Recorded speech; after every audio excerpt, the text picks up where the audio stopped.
This is academic first block.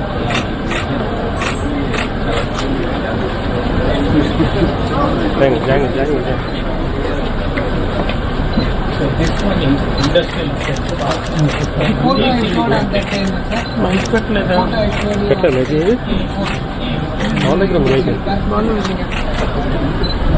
ఎక్కడ తెచ్చారు mic అక్కడ ఉంది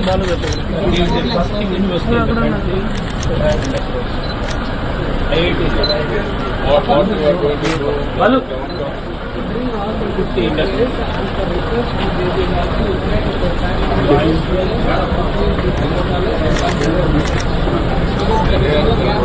మైక్ ఇవ్వండి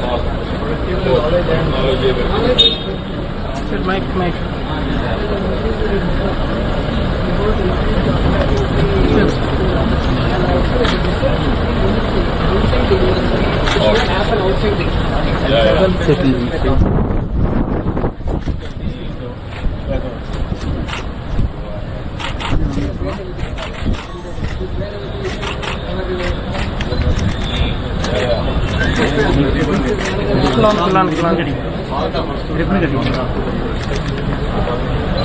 Now you got that Vedavati. కొంచెం బ్యాక్గ్రౌండ్ భయ్యా ఆన్ చేసా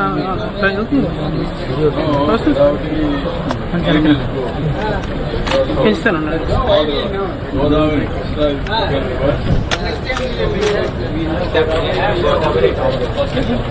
We already have Godavari.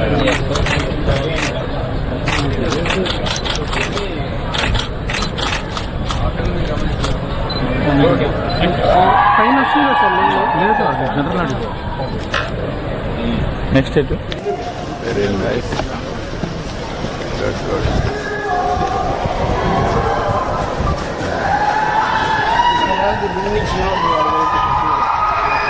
This is This is academic lecture. what? You come here, it will have all the academic. This is the hostel block. This And is this one Ganga hostel. Ganga Hostel. How many rooms? 2,000 rooms. 2,000 rooms. I think it's Boston. I have seen one building like this. Let us come well. It is nice.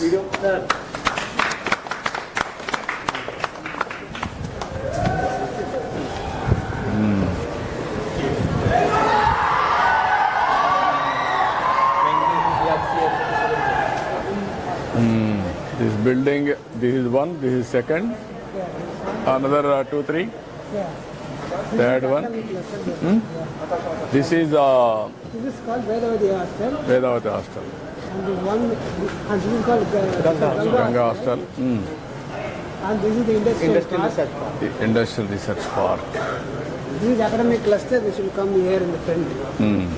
Academic This cluster. is where it's repeating.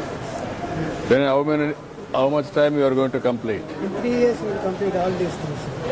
3 years. You need 3 years. You need 3 years or 2 years? We're trying Your for speed. 2 years. We're trying for 2 years. Yeah, you have to complete 2 years. Yeah. Nowadays, technologies, everything has come. Yes.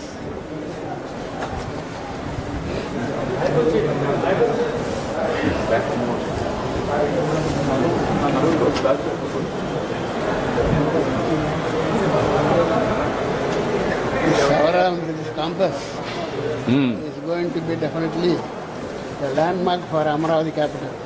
Yeah. It must be.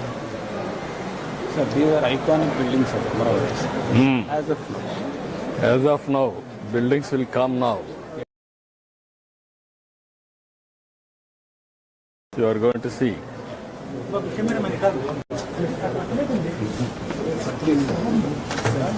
Namaskaram. Namaskaram. Namaskaram. Namaskaram. Namaskaram. Namaskaram. Namaskaram. ఎంత బాగున్నారా? Election ఎప్పుడు వచ్చారు?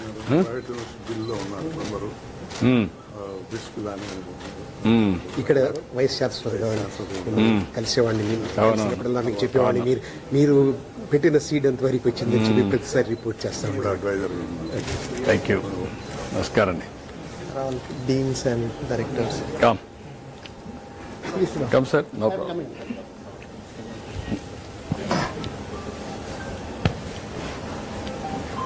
Small presentations. Yeah కొంచెం AC తగ్గించమనండి. పెంచారు కొంచెం పెంచమనండి temperature. I'm very much pleased. A brief progress of SRSTAP, which was inaugurated by the Honorable Chief Minister Chandrababu Naidu Garu in July 2017. So that day, 11 to November 2016, foundation stone was laid and we have kindly inaugurated the university in July 2017. With your kind support and blessings, our management has developed this as a multidisciplinary and research intensive university. That day and this day, in 7 years, 23 lakhs of square feet of construction, 7 lakhs is in progress. Just now, the Honorable Chief Minister laid foundation stones for 17 lakhs.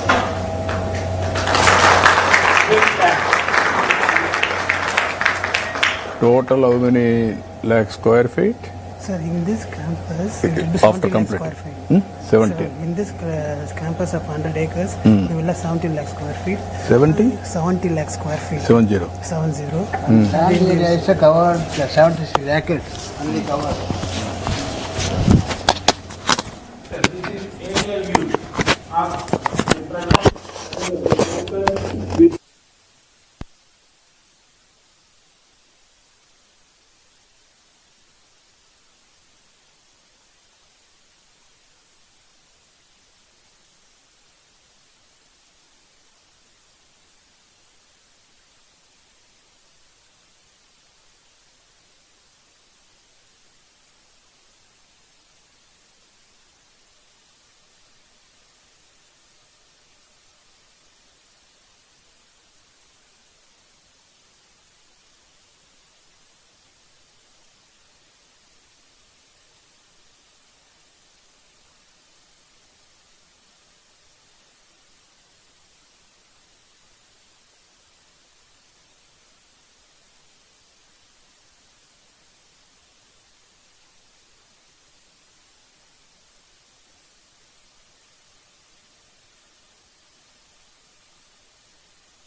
Sir, AI in healthcare, defense, energy, we are planning, sir. Then hospital block,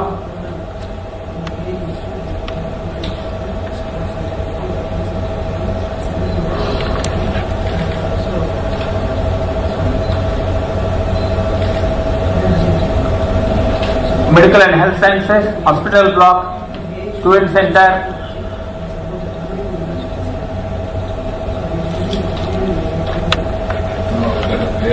yesterday we had a meeting on quantum computing. We want to make Andhra Pradesh into quantum valley. To reach quantum computing, we want to go now with AI and also blockchain and also data center and also analytics, everything. We want to build IoTs, how to integrate IoTs. Not everything historical data, artificial intelligence, IoT, quantum. That is the picture we are working now. Quantum computing, how far, no, what I am saying you are doing, not even breakthrough with hardware. That is where we are working. IBM, TCS, L&T, Government of India, SDM, and state government, and IIT Madras, IIT Tirupati. Even we can include you in that partnership. Yeah, what I'm saying, that we need more and more designers. We need more and more hardware, how to design all these things. Also, we need more and more people to do algorithms. That is where we are working in a big way. Amaravati will be headquarter for that. In 1995, we have done IT. At that time, National Technology IT, right to cut value. Today, quantum computing is national. Now we have to take another 4-5 years break. Even Japan has done, and also America has done. We need breakthrough. Government of India is there for the growth mission quantum computing. Correct. National Quantum Mission. Mission is there. Yesterday the director has come, secretary has come, both are involved. Now we want to take next step. By involving now they have a function near 13 task force. 4 universities they have selected. No, I am always another 20 years, 15 years, what is going to happen? But where I am telling you, yeah, yesterday we had a very good session. We constituted a task force now. Equally we will contribute all 5 entities. We are working. Sir, in the next 100 acres, we propose to build AI institute to cater to healthcare, energy, and defense. In line with the No, you are missing one thing. IoT is also here. Yeah, correct. IoT. IoT is not. Future is Internet of Things, either drone, CCTV camera, or IoT, or wearable, or satellite. Now every state is going to have their own satellite. Only local So satellite. then we would like to ask government affairs for a satellite. Now, this is where I am saying you have to integrate the IoT and Sure. build the data AI on the basis of that. Go for quantum computing in that direction. That is the ultimate. Hospital blocks, medical and health sciences, student center, faculty housing, school building, hostel blocks.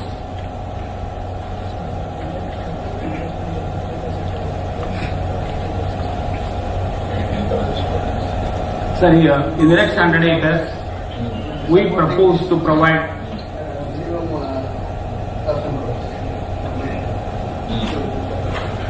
Yeah. Now, your main campus, how many students?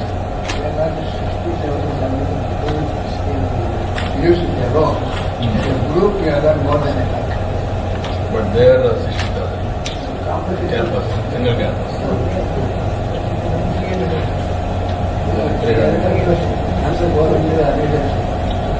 You are having a floor of agriculture also there. Your land is available. Going to the next one. Okay.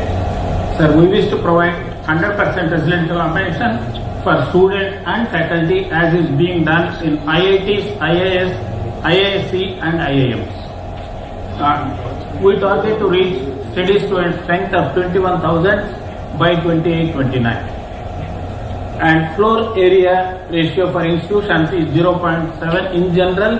However, we have already planned to reach up to 1.6. Thus, with all this, we request the Honorable Chief Minister to kindly consider to allocate another 100 acres of land to accommodate AI Institute, taking your ideas of IoT, quantum computing, skilling academy in line with skilling centers that's being done by Government of Andhra Pradesh, secondary quarters in the next academic year. Just now, the Honorable Chief Minister has Why laid. don't you do one more thing? Startup. What I'm saying, one block is meant for startups. You can bring startup ecosystem, the culture. Anyway, we are going to have our own innovation hub. You startup center. Okay. From an industry person, where startups Yeah, that's what I'm saying. You are doing now one experiment. That is the industry research one. I am asking you similar way startup hub. Yes. You can make it. Your students, how many people are going to come in knowledge economy? And also outside. Yes. Incubation as well as Incubation, startup, and culture. From here, those who wanted to go with the startup in this knowledge economy, they can start it, they can leave the campus to start the company. Or not. Yeah, sir, the Honorable Chief Minister has laid the foundation stones for academic cluster block 10 lakh square feet and of course the area view. So this is the industrial research park. a model. That's going to give us the momentum. We are planning. We can put in our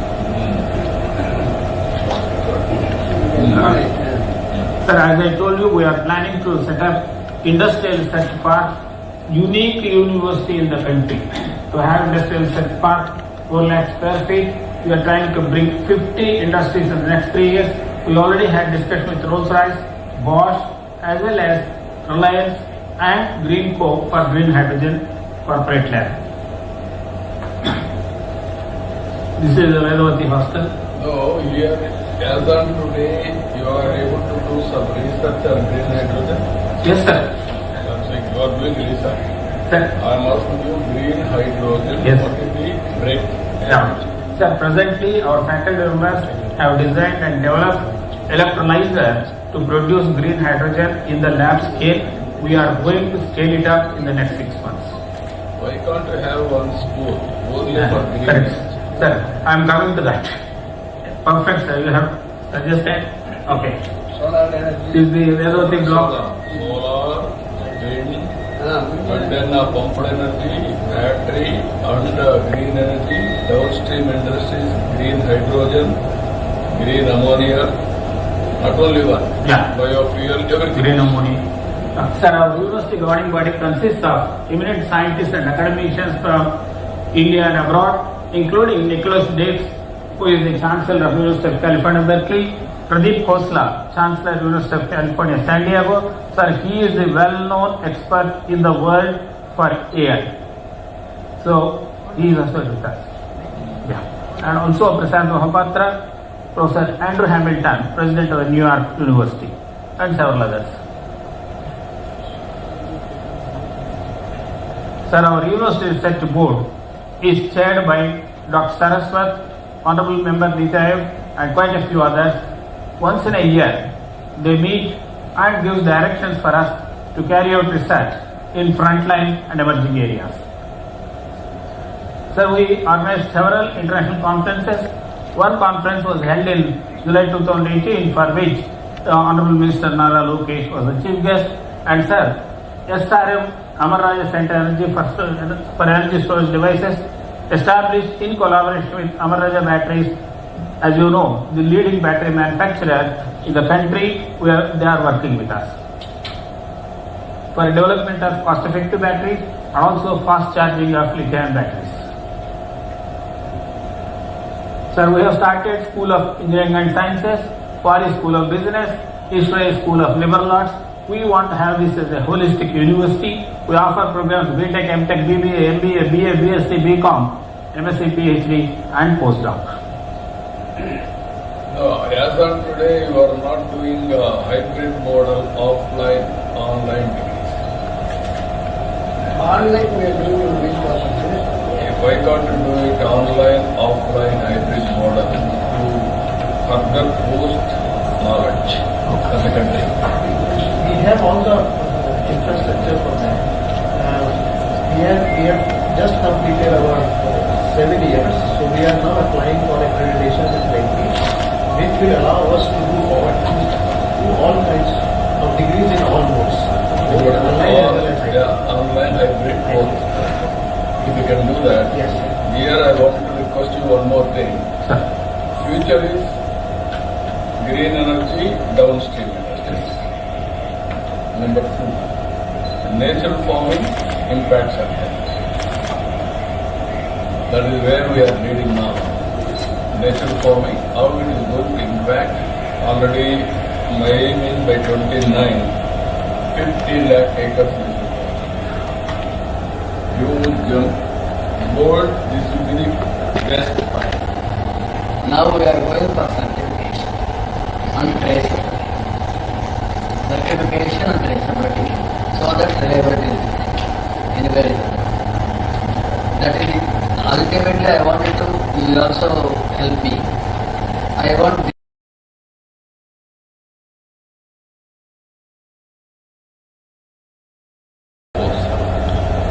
Either horticulture or forest cover 50%. That is another thing.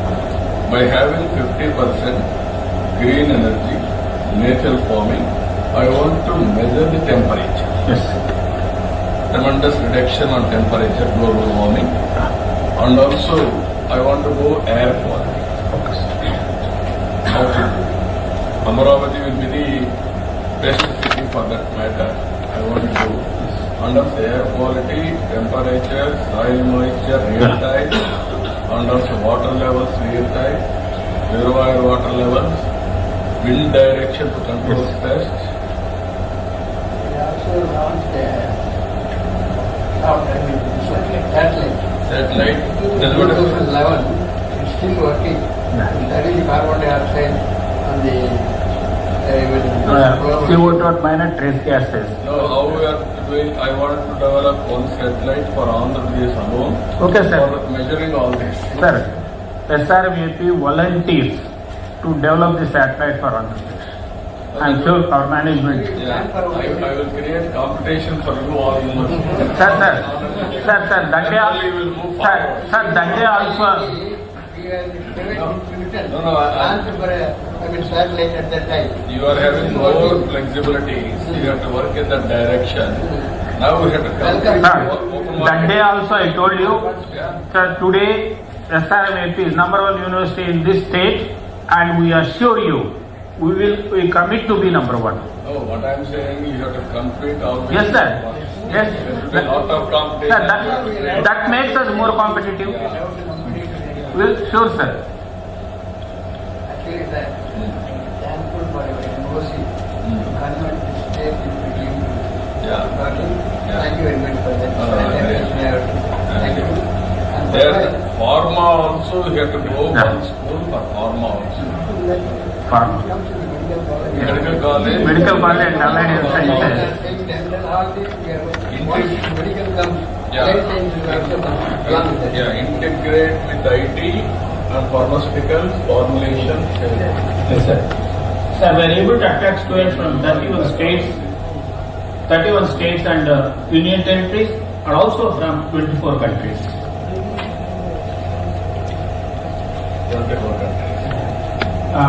Sir, this is again Unit University having IMD Center for Weather Forecast. From this center, weather forecast for the entire state of Andhra Pradesh is being given every day. No other university is having, sir. What are the features you are doing now? Temperature, soil moisture, pressure, humidity, rainfall, solar radiation. Sir, using solar radiation, what we want to do is agrivoltaic. above solar panels will be there. Underneath, we want to have a plantation. That is another Agree thing. with that. No, what I'm Can be saying, raised to any level. that is where you have to work it out how much cost it is. Correct. That is one, we are also working, cost this one. In, throughout the state, you are able to predict all these Yes, sir. parameters now, Yes. real time. Right. I will ask one Stella Mary to meet you after the meeting. Yeah. Where we Even wind direction. wind direction, wind velocity, temperature, Another thing, you are able to measure now soil moisture. quality, health of Ah. soil. You are able to do that type of soil. That will. As of today, The moment it is not there. Agriculture engineering instrument, doing the raised to different levels. how to do that, but what I'm saying is that today I'm having a very bit of soil. Soil testing. Before they We are going for doing. agriculture, farming. And There is an advantage now. I don't know whether meteorological observatory how you are going to do or satellite. Now people are working real time soil, health of the soil, they will measure. Health of soil. Now real time. So that I need not test every bit of piece of land. That is going to help in a big way.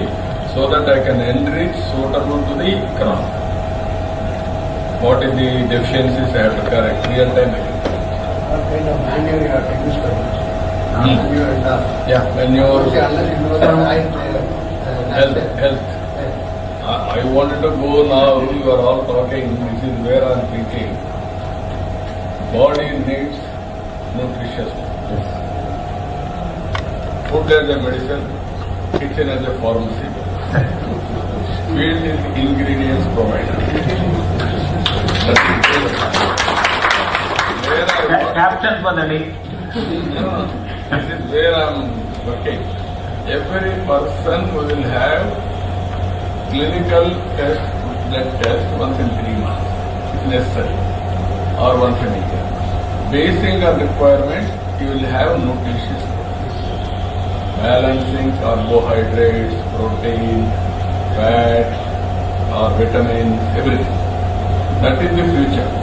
That is where I am asking you, the soil also needs Yes. same thing. Soil. Just like Health the of soil, body. yeah. Health of the soil is important. Will If we enrich correctly, then it will have impact. It will have- Regarding this, Sir, we have established SR University as a research intensive university, established all necessary research facilities.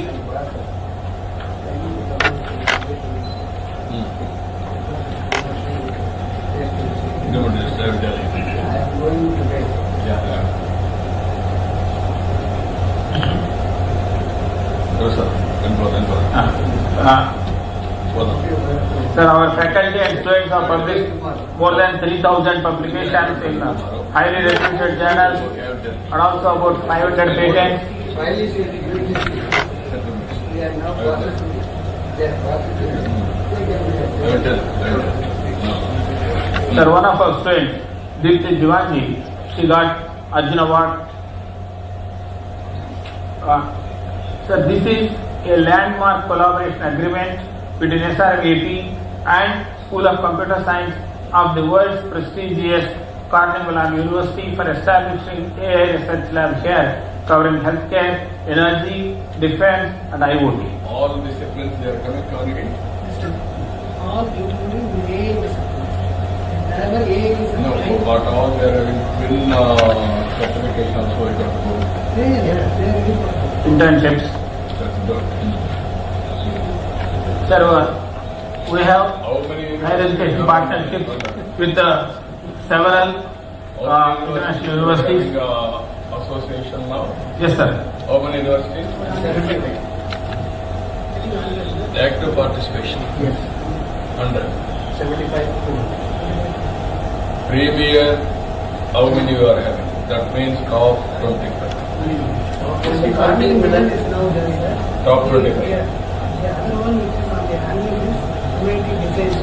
MIT Design is one of the other publishing building between SR University and the AI University. I wanted to go now top 10 universities in the world, top 10 institutions in India, academic, and also top 10 companies in the world, Microsoft, even Google, IBM, almost all.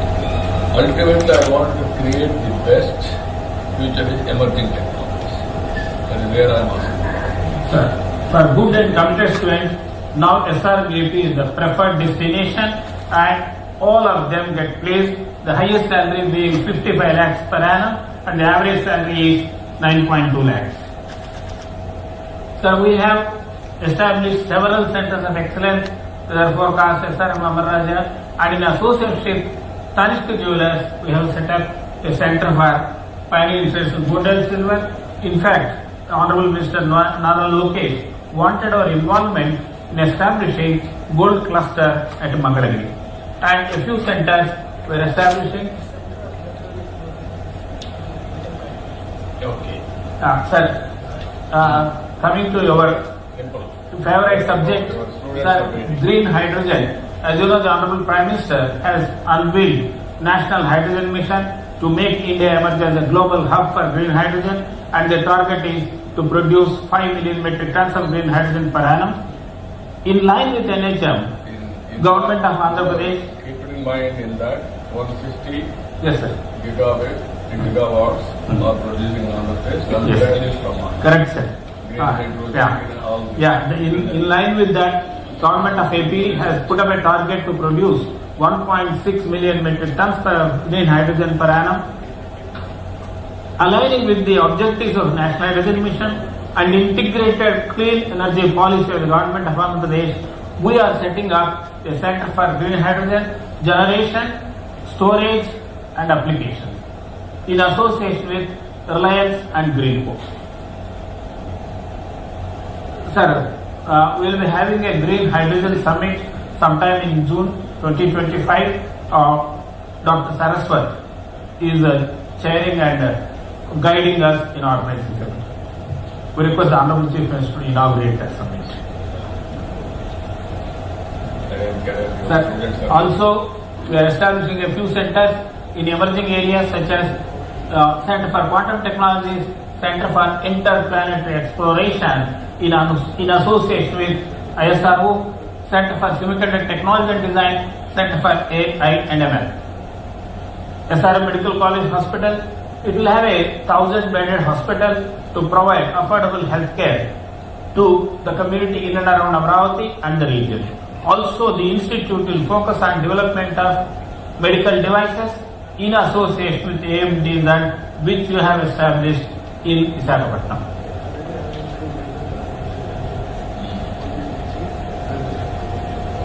Sir, SRM Industrial Research Park, unique in the country in a university. We have already initiated discussion with Rolls-Royce, Bosch. They have agreed to come here, and as I said, green hydrogen in association with Reliance and Greenco. Sir, we will bring 50 such industrial research laboratories in the next 5 years. Sir, with your kind support, SR University will be the first university in the country to have industrial research park. Sir, this will be a crown, jewel in the crown of Andhra Pradesh, sir. We solicit your kind support. Sir,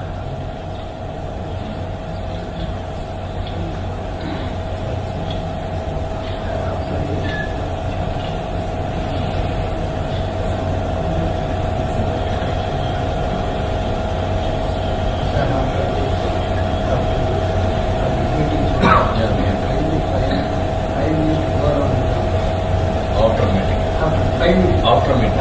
Okay. the government of Andhra is carrying out skilling census. Aligning with that, we are establishing SRM Skilling Academy. We commit to skill about 600,000 members every year who could become employable in different industries.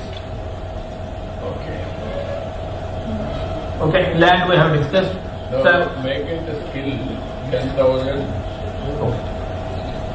10,000 a year, 10,000 minimum. 10,000 a year. Okay. Then let us say you are associate with them. Actual fund is available, you can get it. And also, what is the size you can do it? 6,000 or 10,000 minimum. If it is possible, more than that.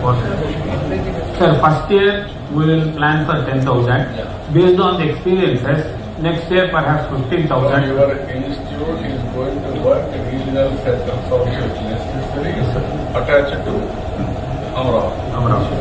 Then it will have tremendous impact. Skill development is a continuous process. I wanted to engage everybody in skill development. Will be grateful to you. Yeah. No, I want to have medical. Amravati will be medical. Will be that will take more time to get national education.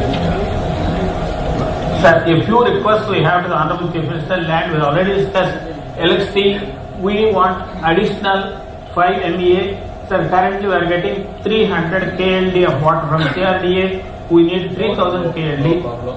And also, sir, Roads, development of roads. Roads, no problem. Yeah, rerouting of Pandavi at Babu. Sir. Rerouting or otherwise. Oh, sir. Sir, thank you very much. We are grateful to the Honorable Chief Minister. Then I have to go there. This side. This side. Let's go. Namaskar. Thank you. పదండి వెనక్కి చూసుకొని okay okay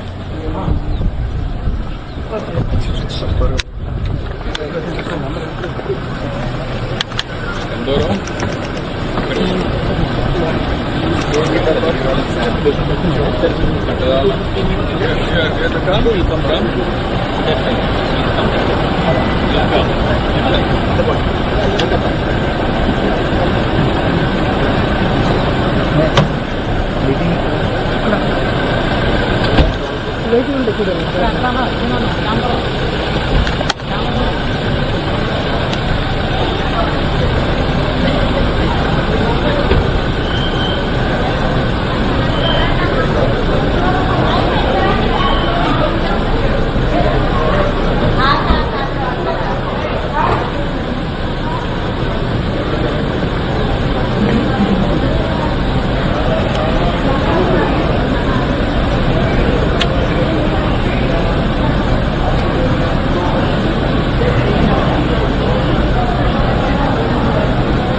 one ప్రేమ పెట్టుకున్నారు వాళ్ళకి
appointed part of the day, a moment of great honor and privilege.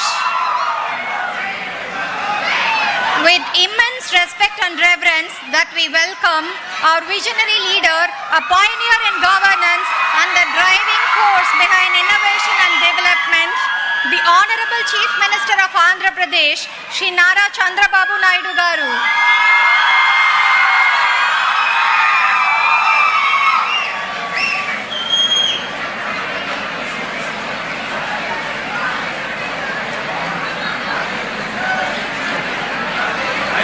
Can we continue?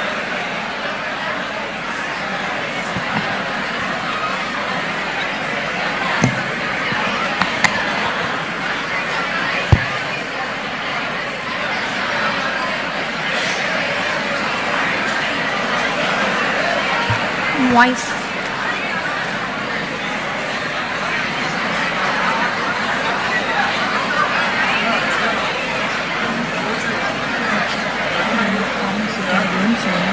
Yeah, it is written on Instagram. We should just announce.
Dear audience, kindly maintain calm.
is with immense respect and reverence that we welcome our visionary leader, a pioneer in governance and a driving force behind innovation and development, the Honorable Chief Minister of Andhra Pradesh, Shri Nara Chandrababu Naidu Garu.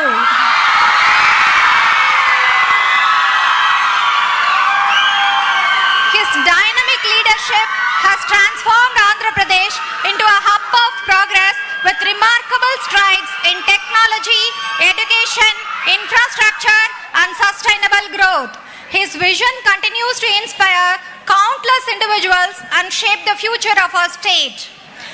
We now request Shri Piyush Kumar, Principal Secretary to the Government of Andhra Pradesh, Department of Planning, and Dr. Irday Rajan, Founder, International Institute for Migration and Development, Dr. Niranjan Sagruti, Country Director, Population Council, Dr. Padma Paturi, Head of the Department of Gynecology and Obstetrics, Andhra Hospitals, Vijayawada, to kindly join our Honorable Chief Minister, Shri Nara Chandrababu Naidu Garu, onto the dais.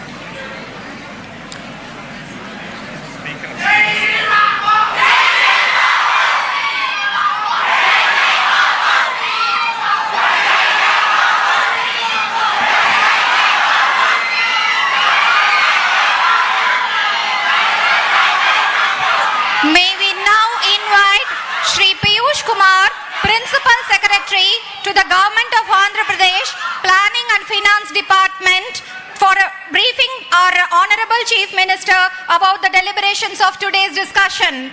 Over to you, sir.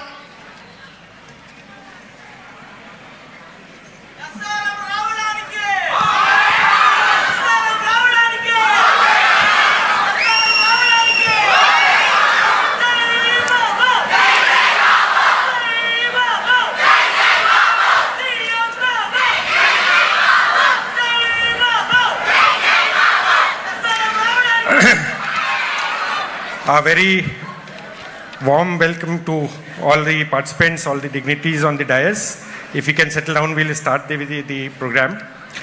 To begin with, Honorable Chief Minister of Andhra Pradesh, Nara Chandrababu Naidu Gariki, Chancellor SRM Ministry Gariki, dignitaries on the dais, distinguished experts, policymakers, academicians, and all the enthusiastic participants of the SRM Ministry. Sir, it is indeed a very pleasant and very happy occasion for me to extend a warm welcome to the dignitaries on the dais, all the experts and academicians who have been participating in the conference since the morning. A very heartfelt welcome to Honorable Chief Minister, a truly visionary leader of Andhra Pradesh, who has been the inspiration behind this conference.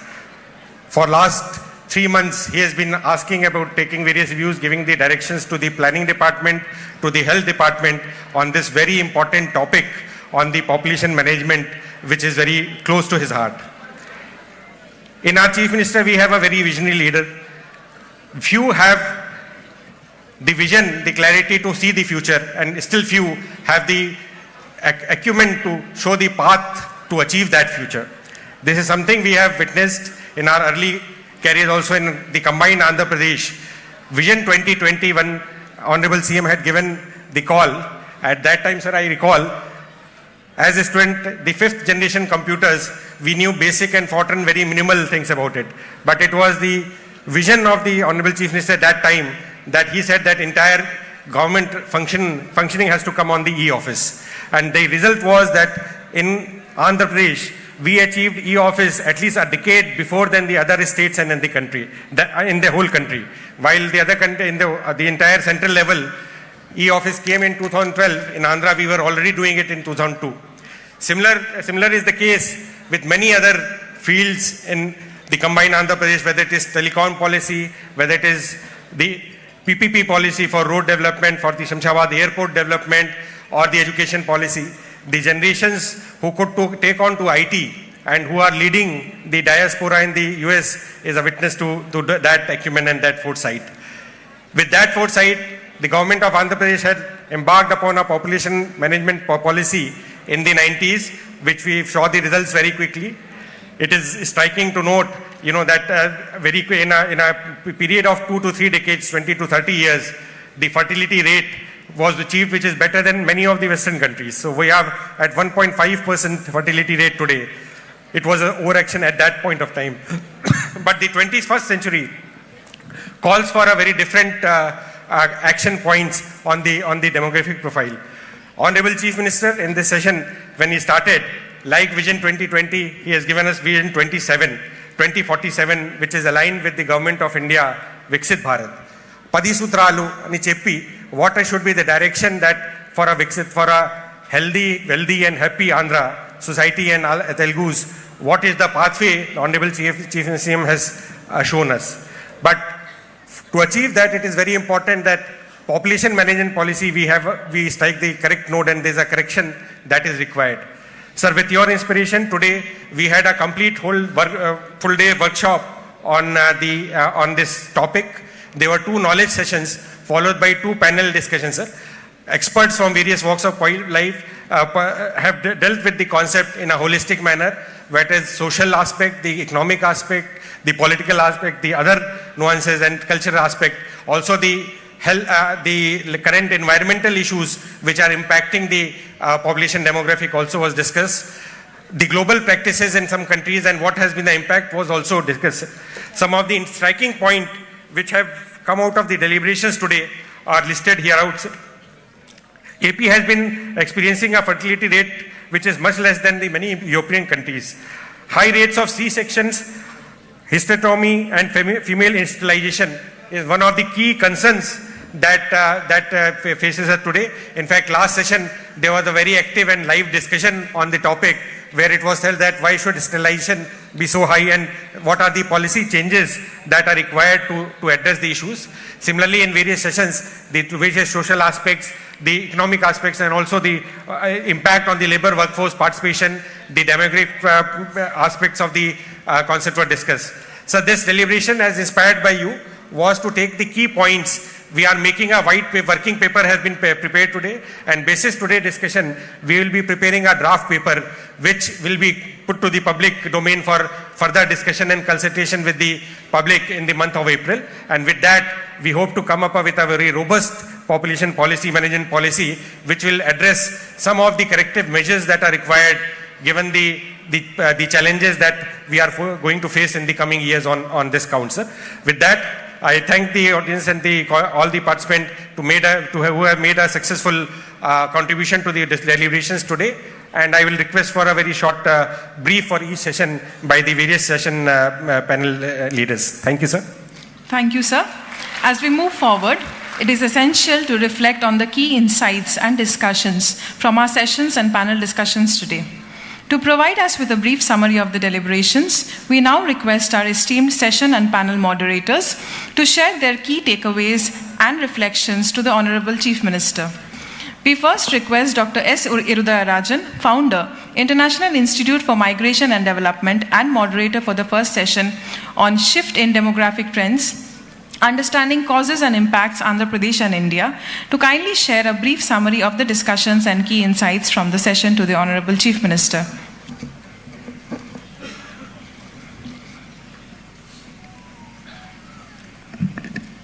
Thank you very much, Honorable Chief Minister of Andhra Pradesh. When I came here from Kerala, I felt that you are thinking ahead of other states by at least by 10 years. At least by 10 years you are ahead of that.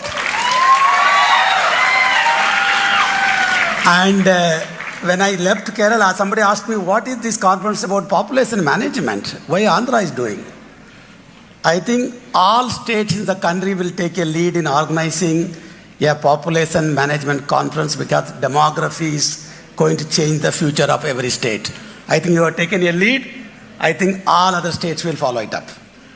I am going to speak to you here basically on the session which we organized on demographic trends, causes, impact and challenges, which was collaborated by us, by myself and Poonam Mukherjee from Population Foundation of India, Dr. Santosh Malhotra from the Jawaharlal Nehru University.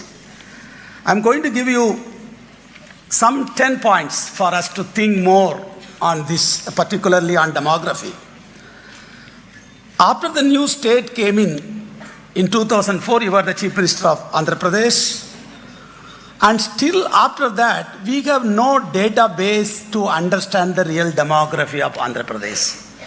We had no census. We had SRS up to 2020, NFHS in 2021, and we are using the projection which was made in 2019 for all the discussion we had. We have no real-time data on demography. No real-time data on demography of Andhra Pradesh. I think you have to start thinking about a real-time data. For example, the TFR, as per the recent survey, estimate as 1.5. But I believe that it will be close to 1.9 or even 2. So the TFR, what you have is currently an underestimated number. So this is something we have to relook at it. The second point which we would like to make here is that the IMR, as per the latest data, what we have for Andhra Pradesh is 24, compared to 6 in Kerala, 3 in Singapore. And that means Andhra Pradesh can design policies. It's like a pro-natalist policy to reduce the IMR so that we can save children who are born in Andhra Pradesh. They live beyond the, what is called the child and mortality, so that we can have some more children in our state. The third point, which is very, very important, is that infertility or the childlessness in all the states are increasing. It's also particular in Andhra Pradesh. Close to 10 to 15% couples in Andhra Pradesh have difficulty in having children. The state, especially the family planning department, should intervene and help them to have the ideal number of children they want to have. By this way, your TFR can be increased. TFR can be increased. I think we should, help the couples to have children. This is a new strategy for the family planning program. I think you should start from Andhra Pradesh. And the fourth one is very, very important. Today, 70% of the Andhra Pradesh married women are sterilized. Even we want to increase fertility, we are talking to only 30% women. I think time has come for us to talk about spacing methods so that couples want to reverse, they want to think of another child. They are already sterilized at the age of 23, 25, so we are not able to have some more children. I think we should talk about spacing methods. We should invest on the family planning program, especially on the spacing method. The fourth one, which is another point which is important, is that we are worried that the fertility decline in Andhra Pradesh will lead to what is called the labor crisis. I don't think we should worry too much on that. Your aim of transferring what is called the trillion economy, 2.4 trillion economy by 2047, I think it can be achieved through what we call them the India's demographic dividend. So India has a demographic dividend so that you can expect people from north to south to come in, like they are helping in Chennai, they are helping in Kerala, they will come in. I think you have to design user-friendly or what we call the migration-friendly policies in your state so that you attract people, give them proper labor right, give them proper wages so that your dream of achieving the economic growth by double digit can be achieved. The fifth one, we have no idea. The last few hours we are talking about fertility and mortality.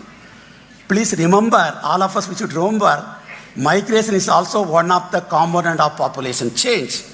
And we have no data on the story of internal and international migration from Andhra Pradesh. We have no story on that. And population management policy is not just fertility and mortality. We have to look at both internal and international migration. The sixth one, the first demographic dividend in Kerala, in Andhra Pradesh is almost getting over. But you have coming up with two important demographic dividend which is going to come for Andhra Pradesh. And you can tell the whole world, you can tell all the states in the country that look how we have achieved what I call them the second demographic dividend. We call them silver demographic dividend. People who are above 60, you can utilize the silver demographic dividend. You can make the elderly both engaging and empowering, and you can use them for your economic growth. Part 2 story of Andhra Pradesh. Demographic dividend to silver demographic dividend. I think that will have a long way to other states to teach them how they can utilize the silver demographic dividend. In addition to that, you also have a gender demographic dividend. You have a lot of women are not employed. If you can provide them gainful employment and opportunities, another dividend you can utilize and make the state to grow to double-digit growth. The next point, which is the 8th point, which is close to your heart, AP has a huge diaspora globally, not just in the United States. Globally, you have huge diaspora. You have to enhance them formally to development of Andhra Pradesh. I think that throughout the country, we are not able to utilize the diaspora for development. Diaspora comes when there is a crisis, like Kerala had floods. Diaspora put money, but diaspora can be constantly engaged for the development of Andhra Pradesh in all aspects. I saw the SUST program you are talking about 4. I think this is something you can bring it up. It will be having a long-lasting impact on the Andhra society. And also, we have to talk about bringing back the skilled migrants. Students go from Andhra Pradesh, but they are never returned. They stay in US. I think you should have, like China, think of a innovative return migrant policy to bring back what we call them brain gain. Bring them back. Remember the importance of Mahatma Gandhi in the India's development as a return migrant. If you can bring some return migrants who are big people in other countries, they will be your future leaders for the society. The last one,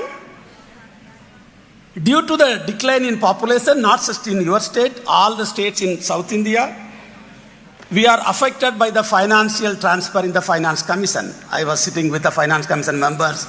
In Kerala, we are getting less money because we have less population. I think this is affected in all the states, including Andhra Pradesh. And we will also be affected by the delimitation exercise, which will be coming in very soon. But we need to discuss it separately because that is not the population management policy. That is a separate discussion we should have on the delimitation impact on Andhra Pradesh and beyond other states. Because that is, we have managed well population. Now this is the impact. We should look at it separately. And finally, to conclude, I would like you should invest. Again, I say you should invest on assessing the current demographic scenario. What you have right now is some type of bits and pieces on fertility and mortality, and initiating a large-scale migration survey in Andhra Pradesh with the collaboration of the SRM University. I'll stop here. Thank you very much. Thank you, sir. May we now request Dr. Niranjan Sagruti, Country Director, Population Council, to share a gist of the second session on global initiatives for population management to the Honorable Chief Minister. Thank you so much, Honorable Chief Minister, Sri Chandrababu Naidu Garu sir, and to the esteemed dignitaries on the dais, my friends, my demographic friends, and also the large volume of the youth that I see, because that's where first of all, let me start by saying that Nenu Kuda Telugu biddane sir. So, and I did all my post-graduation up to in Nagarjuna University, right in this city. So I'm so proud to be here, sir, to brief you on what happened in session 2, where we discussed about the global initiatives. There are 3 points that we discussed, sir. One, about the difference between how many children women want in Andhra Pradesh state and the actual family size, meaning how many children are they having. So what all the surveys are indicating, sir, is that the woman in Andhra Pradesh wants 2.1 children. So the gap that currently exists between the 2.1 versus 1.5 or 1.7, whatever my previous speaker spoke about on the number difference, has to do with how and what way the reproductive birth experiences that we are providing to women. The one incident that we took when we were comparing it with the global initiatives and how other countries have dealt with the low fertility, we did take the Andhra Pradesh context in mind for that comparison. And what is happening here, sir, that in Andhra Pradesh, the first birth, Andhra Pradesh, for that matter, is very proud to have high institutional deliveries. That is more than 95%. Unfortunately or fortunately, about over 60% of the deliveries are happening in private sector. And unfortunately, 70% of those first-time deliveries are ending up in cesarean section. And the moment the women have the cesarean section, that's when the negative birth experience starts. And that's something that we need to do besides actually in order for the woman to actually realize the intended family size. Sir, one more point, sir, which is connected to this, which my previous speaker actually spoke about, is the sterilization, that is 70%. The first birth, cesarean. Second birth, again cesarean. And during that period, the tripectomy is being offered, and then going into the hysterectomy. There are total 4 surgeries that the women are experiencing in her reproductive life. And that's something that has to change, sir, in order for providing that. And a lot of countries, when we looked at the evidence, what exists in terms of the evidence, the countries have adapted the midwifery-led care to give the comfort for the woman to have safe delivery and a positive delivery experience, which actually will promote and fill that gap that exists between 2.1 children that I want versus how many children that I'm ended up having. That was the first point that we discussed, sir. The second point actually we discussed was about the population, the youth population in Andhra, and which is connected to their workforce participation. The youth in Andhra are actually, their aspirations are related to looking for having that work and that economic security and that job and the economic security, because that is what is changing, the aspiration. That's what is changing the aspirations of the youth. And that youth, to have that economic security, we need to create, and sir, the policy has to provide ample scope and opportunity for the youth to have that confidence in the state, to have that job experiences. And that's when you can actually control the brain drain that is going out from Andhra to outside state or outside countries. Today we are very proud to have so many CEOs in whether it is in India or outside India companies who are from Telugu origin. But what we need to do is, how the policy can actually cover this element in order to retain the youth that exists, that 15 lakh youth population in the 15 to 19 year age group, their skilling and their education that's being given so that they continue to have and serve for Andhra. That's going to be the second point that we discussed. The third point that we discussed was more about how there are other multitude of reasons for fertility decline, because it's not a straightforward 1 or 2 reasons. There are multitude of reasons for fertility decline that exist in case of Andhra Pradesh, and how the countries, and my demographic friends and myself also have this argument that whether do we see half glass empty or half glass full. I'm a bit optimistic, sir, the kind of vision that you have for the state. I'm so fan of yours. So the kind of the optimism that we see is what I would see. And the countries that we always take the example of Japan, South Korea as an example, but they're not the best examples, because the examples that we need to take is where did it work and how did it work. In the countries like France, Vietnam had same policy, two-child family policy as the India, as the Andhra Pradesh, as the family planning program, more aggressive family planning program, actually has used a very specific strategy for reversing stabilizing and reversing the fertility. It's not about not having an increase is not a success, but even stabilizing the fertility is a great success that I would actually see from the evidence, sir. So what Vietnam has done was that besides having childcare support and providing the specific benefits to the couples and for having more number of children, it actually also has encouraged the cultural value of having and being together in part of a larger family that will actually help the country not to reduce the fertility anymore. And sir, Vietnam is one successful country which has consistently maintained its fertility for the past 20 years, even increased the fertility. So is the France. Is a country which actually has, and there are beautiful examples, and the one thing that we also discussed was about the male engagement and gender equality, which I think you need to really talk about and be our youth leader to talk about the male involvement. Thank you so much. Thank you very much, sir. We finally request Dr. Padma Paturi, Head of the Department of Gynecology and Obstetrics, Andhra Hospitals, Vijayawada, to share the highlights of the discussions on socio-economic impact vis-a-vis population management to the Honorable Chief Minister.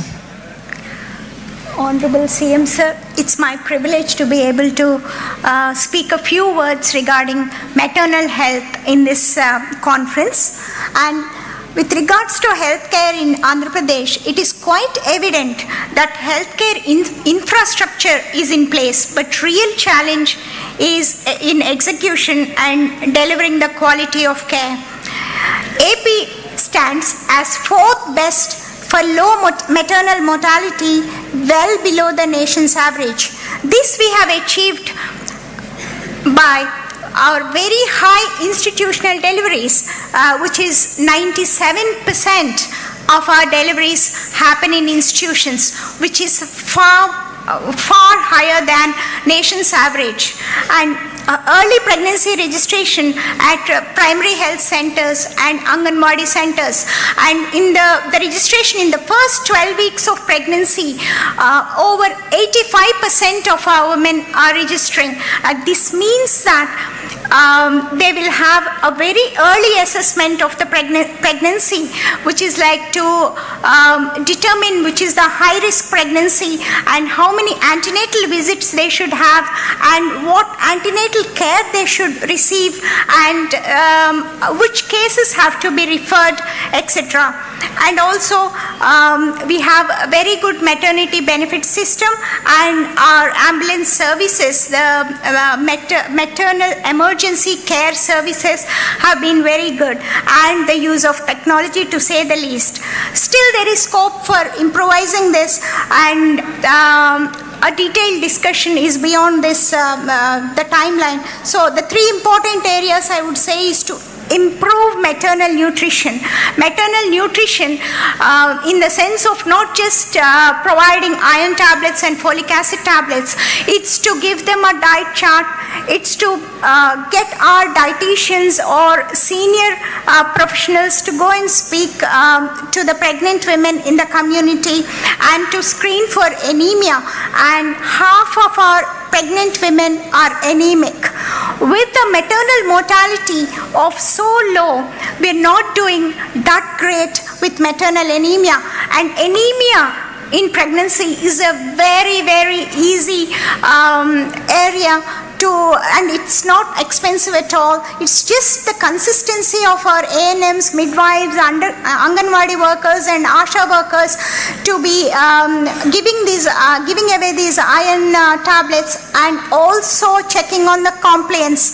Compliance is less than 50%, I note. We don't have the numbers for this, we don't have the data for this, but when we have unbooked cases present to us with hemoglobin of 4 grams in labor, bleeding, then those are all unbooked cases, and they have been given iron tablets, but they have not taken them. So, and the next thing is training our ASHA workers, ANMs and midwives, regular training and retraining them. And if I may talk about my 2 decades of experience in UK, even when we were senior consultants, it was mandatory for us to go to the community, to the primary care, and train the midwifery care, the staff, and also midwives there. So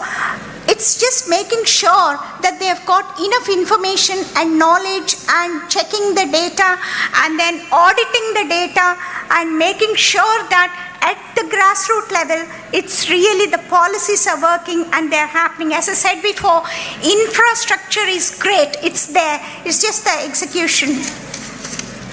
And going straight into the low fertility rate, my previous speakers have already briefed about that, but I would like to address the need regarding the infertility. Incidence of infertility in the books, in the papers, although it says 4%, 8%, 12%, but in practice, in Vijayawada and around, we are seeing like at least 20% of women are presenting with some fertility issues, and Andhra Pradesh is on high in the charts for this. And then the need to reduce the cesarean section rate, again the repetition of the topic. Cesarean section, we have to audit, and we have, government is already doing that. It's along with the maternal deaths, we have to audit the raised cesarean section rate. Private sector, public, government hospitals, both of them should be, the obstetricians should be made accountable for every cesarean section they perform, because once a cesarean, always a cesarean was once said, and now, and we have moved away from that. Once a cesarean, we can try for a vaginal delivery, but then if I may say, mostly in some of the private sectors, there's repeated cesarean section, and a woman can safely have only 2 cesarean sections, except in the exceptional situations.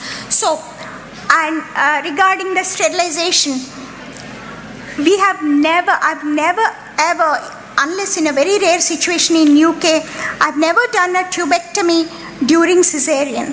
Here, I came to India 10 years ago, and every second cesarean, they would ask us about tubectomy. By the way, Chesayuchga, Panai Pothandaga, and I have been talking in a lot of IMA talks and everything, saying that no, do not tie those tubes at the time of cesarean section, because how do you know that the baby is well? How do you know that the baby will fare well in 2 years' time? Why can't you simply wait and just give them time? And what happens in a very unfortunate situation, if a mom, if the couple lose a child and they come to us, at least 1 or 2 cases in a week, they come to me to reverse the sterilization because they have lost a child, or the child is autistic, or has got some autoimmune disorder or some genetic disorders.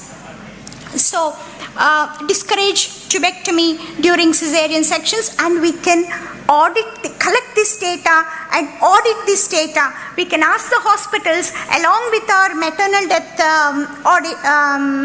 calls that we get, that we need to maintain a register, and also cesarean sections.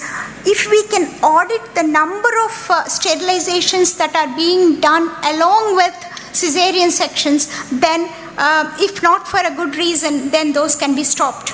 Also, cesarean hysterectomies. Cesarean hysterectomy might be a life-saving procedure, so one cannot comment on that without taking into consideration that particular case. Next, we have a healthy mother, then we have a healthy child, a healthy neonate, healthy infant, a healthy child, and a healthy society. We must promote breastfeeding, and then going straight into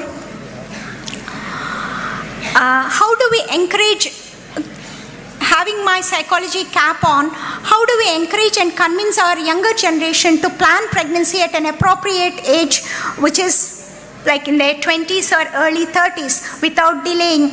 And it is a very sensitive issue.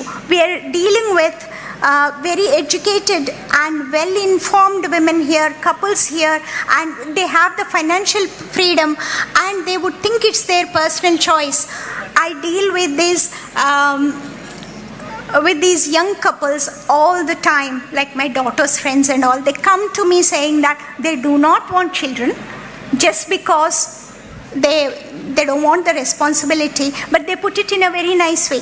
So, focus on sharing information to them.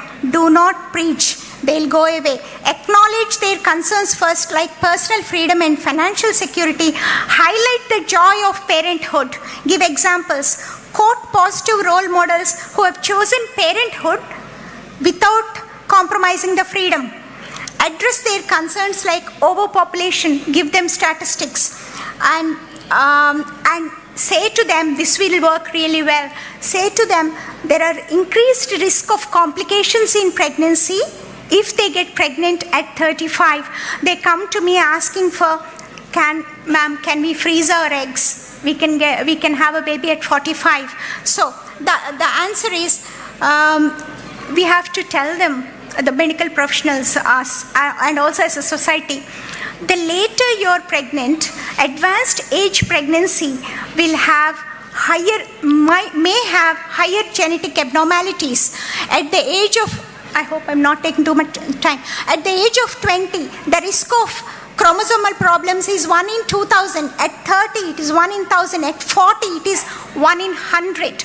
Drastically increased chromosomal abnormality rate, higher miscarriage rate, higher stillbirth rate, higher preterm babies, low birth weight babies, and increased risk of hypertension and diabetes complicating pregnancy, and increased cesarean section rate. The last point.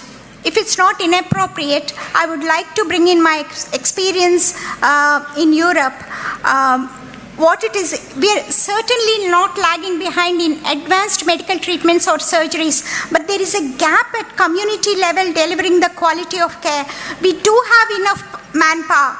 We have more midwives and A&Ms than in UK. Like I would say, at least 3 times more manpower. It's the execution at the grassroots level and training the medical personnel, retraining them, auditing their work, and looking at the data. This is the way forward, I would think, and getting the specialists to brief the medical birth attendants at the community level, and private doctors, and not just the government doctors. We are all happy to help. Our Honorable CM Sir had Vision 2020 that has been most successful, and now he has launched Vision 2047 stating people as an asset. People as an asset. Sir, we will all want to be part of your vision, sir. Thank you very much.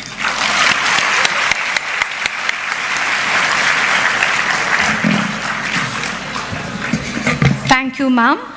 We now invite our Honorable Chancellor, Dr. T.R. Parivendra sir, to address the gathering.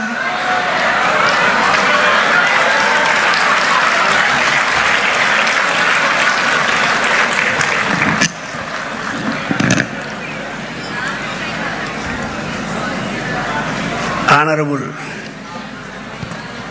high-tech CM of Andhra Pradesh,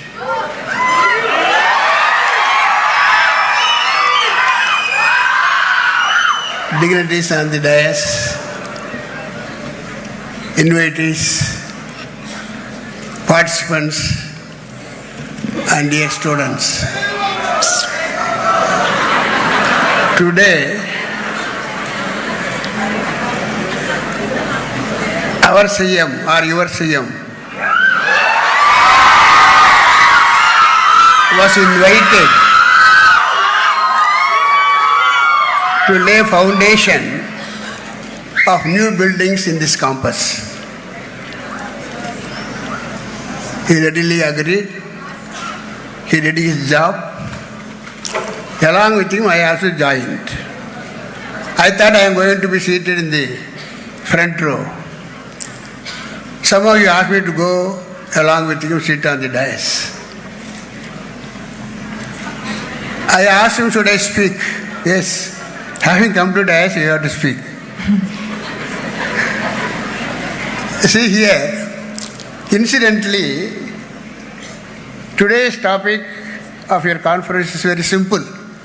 Any common man can talk on this subject. Population dynamics and development. I am partially a politician. I cannot approach it in the sense of doctor's vision. But my feeling is there is always a dynamics, particularly when there is more population in a state or a country. People on the responsibilities say trade control. And there is a reduction in population. No, our share of MP will not be there. So you are go on producing children. This is the contrast. In fact, your CM just I am astonishing for this, not that need to praise on him. As a scholar going to submit a thesis tomorrow, he is taking notes each and every line. That I ever seen, not that I never seen a CM taking note of so seriously about the speaker's points. I am really astonished. However, so serious as a CM and is so serious as development of this Andhra Pradesh.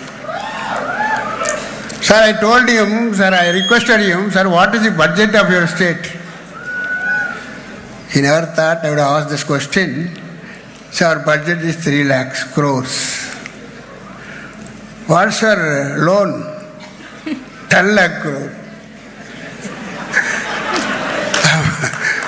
What a great burden, how he is managed. He said, I am going to manage it somehow, because there's a gap in between, nearly 5 years. Otherwise, by this time you would have seen a wonderful capital, Amaravati, which is as comparable as any foreign countries in the world.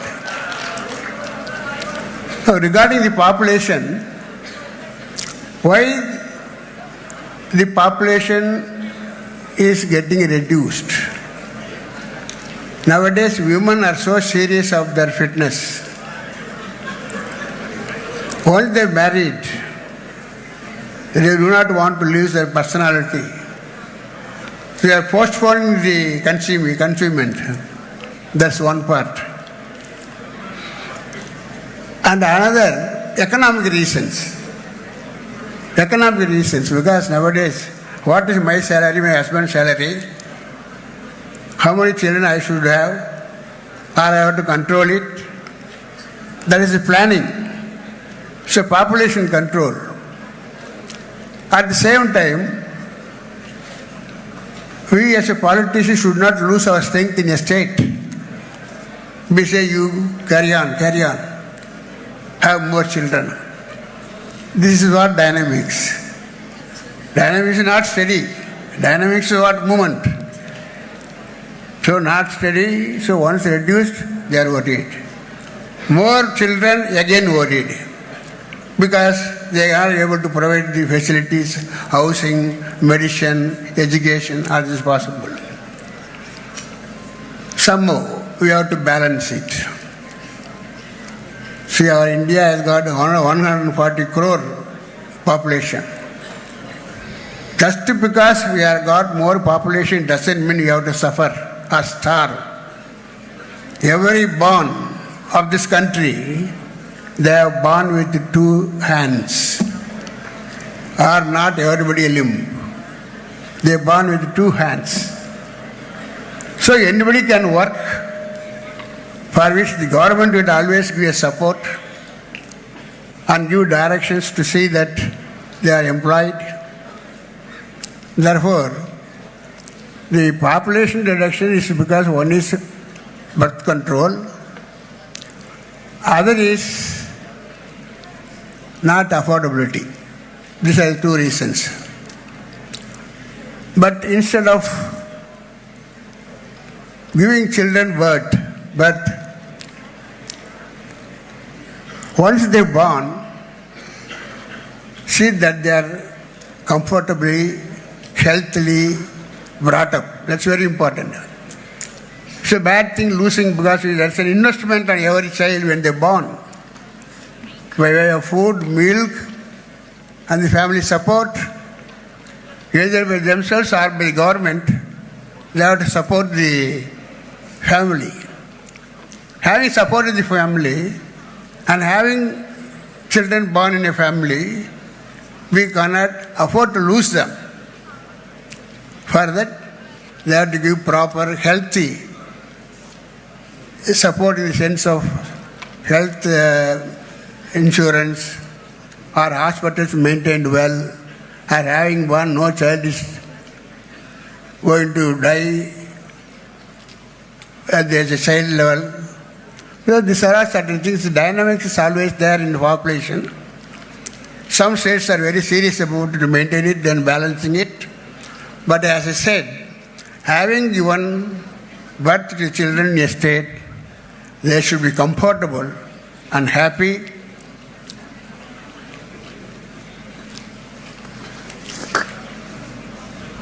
It is the duty of the state and country to see that once they are born in this country in a state, they should not die in the early age. And another thing probably you may not like to hear, but somehow I mutter it, regarding the liquor. I am talking about the experience of my state. Liquor. It is like a water lake. Almost all, about 70% of the population of the state, 18 to 60, they started having liquor by which they lose their strength. They cannot have a comfortable family life, by which the family is also not able to be taken care of by way of the support for the family, number one, because they don't have earning. Secondly, they are ill health. They are not eligible to see that their children are conceived in the family. That's another thing. And once they are born, I am telling particularly the present government, both state and the central government, our Honorable Prime Minister is confident and believing upon the youth, that youths are very, very important. They are the future of the country.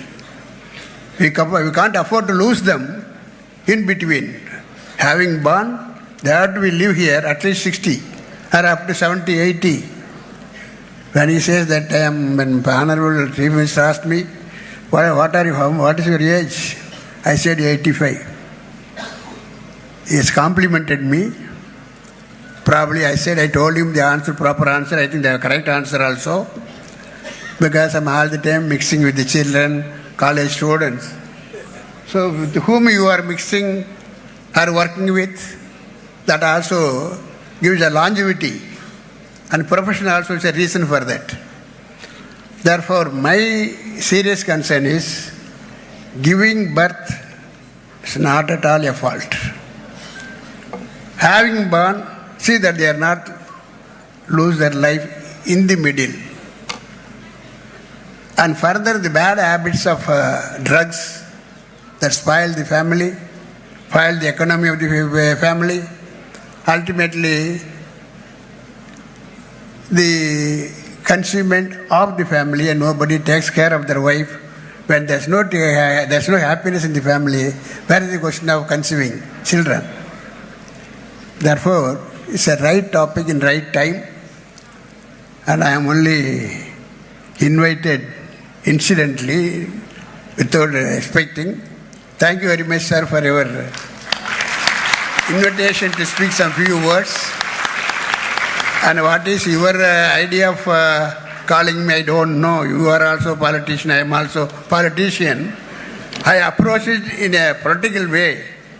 What the problem we face by population or less population, by which we are reducing the ratio of MPs. These are all our problem. So in that respect, I approached.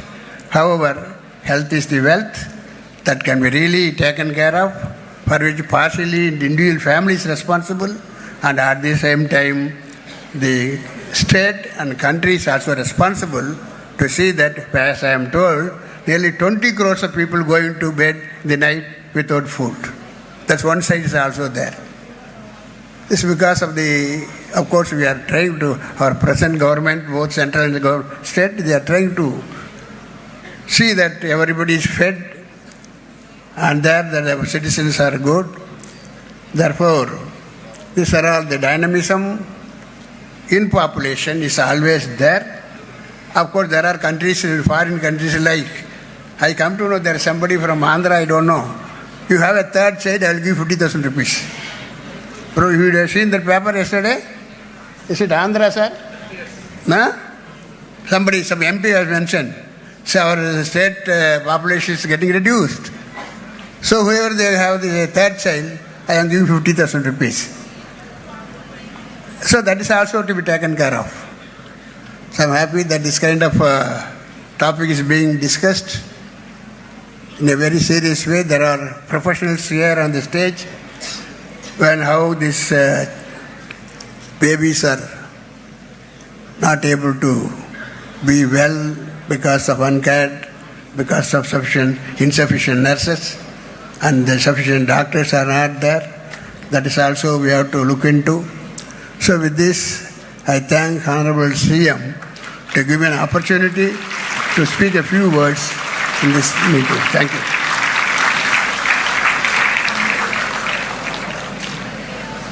It is our immense honor and privilege that we have with us our Honorable Chief Minister of Andhra Pradesh, Shri Nara Chandrababu Naidu Garu, whose visionary leadership has played a pivotal role in shaping policies for sustainable development and societal well-being. We invite you to share your thoughts and address the gathering, sir.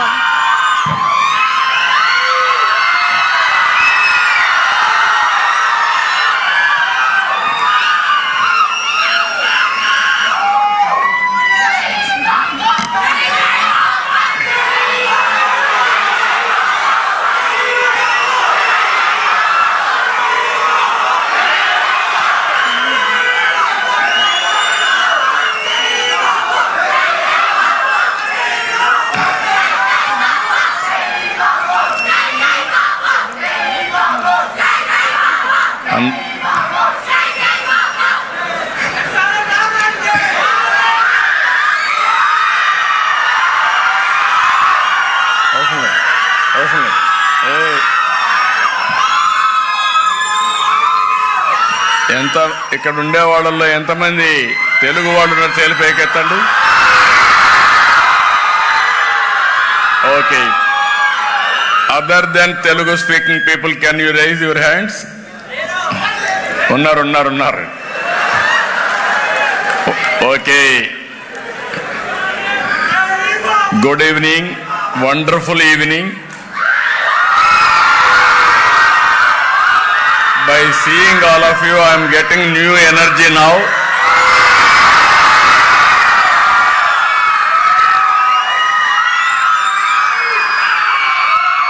It is a very interesting subject I am placing before you. I am always a visionary, that is the biggest problem.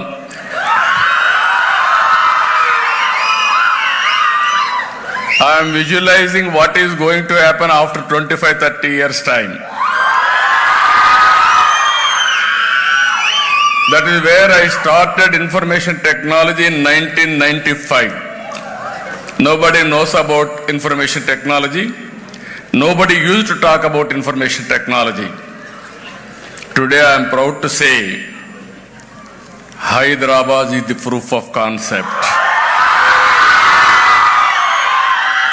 Telugu community is the proof of concept.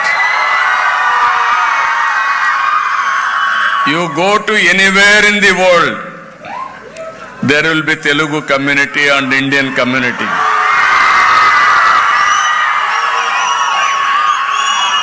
No need to ask. Very posh locality, if you go and loudly shout about in Telugu, people will come and gather. As on today, all over the world, any country for that matter, highest per capita income is Indians. Among Indians, 30% are from Telugu community. 30-35%. That is the confidence you are all having on me. Proof of concept. SRM University has come. Wit has come. Sometimes, always I used to say Hyderabad. 9 years I was CM in Hyderabad. That's why I was able to create ecosystem. After that, nobody disturbed. In the country today, highest per capita income is Telangana. That is the contribution by Telugu Desam Party, even 1995. If you see here, Chancellor, SRM University, Paravendra Garu. Here we invited distinguished guest for a subject. This is very interesting subject. That is where I told you. I am talking one side quantum computing, another side population management. Both are very, very unique, but you have to balance all. That's why I called Uridaya Rajan, founder, International Institute for Migration Development. Niranjan Sagurti, Country Director, Population Council. Dr. Padma Paturi, Head and Department of Oncology, Andhra Pradesh. And also Piyush Kumar, Principal Secretary, Finance and Planning. Dear students from SRM, WIT, All India Institute of Medical Science, Amrut, NID, KL University, Kottur Medical College, and also staff members from SRM University.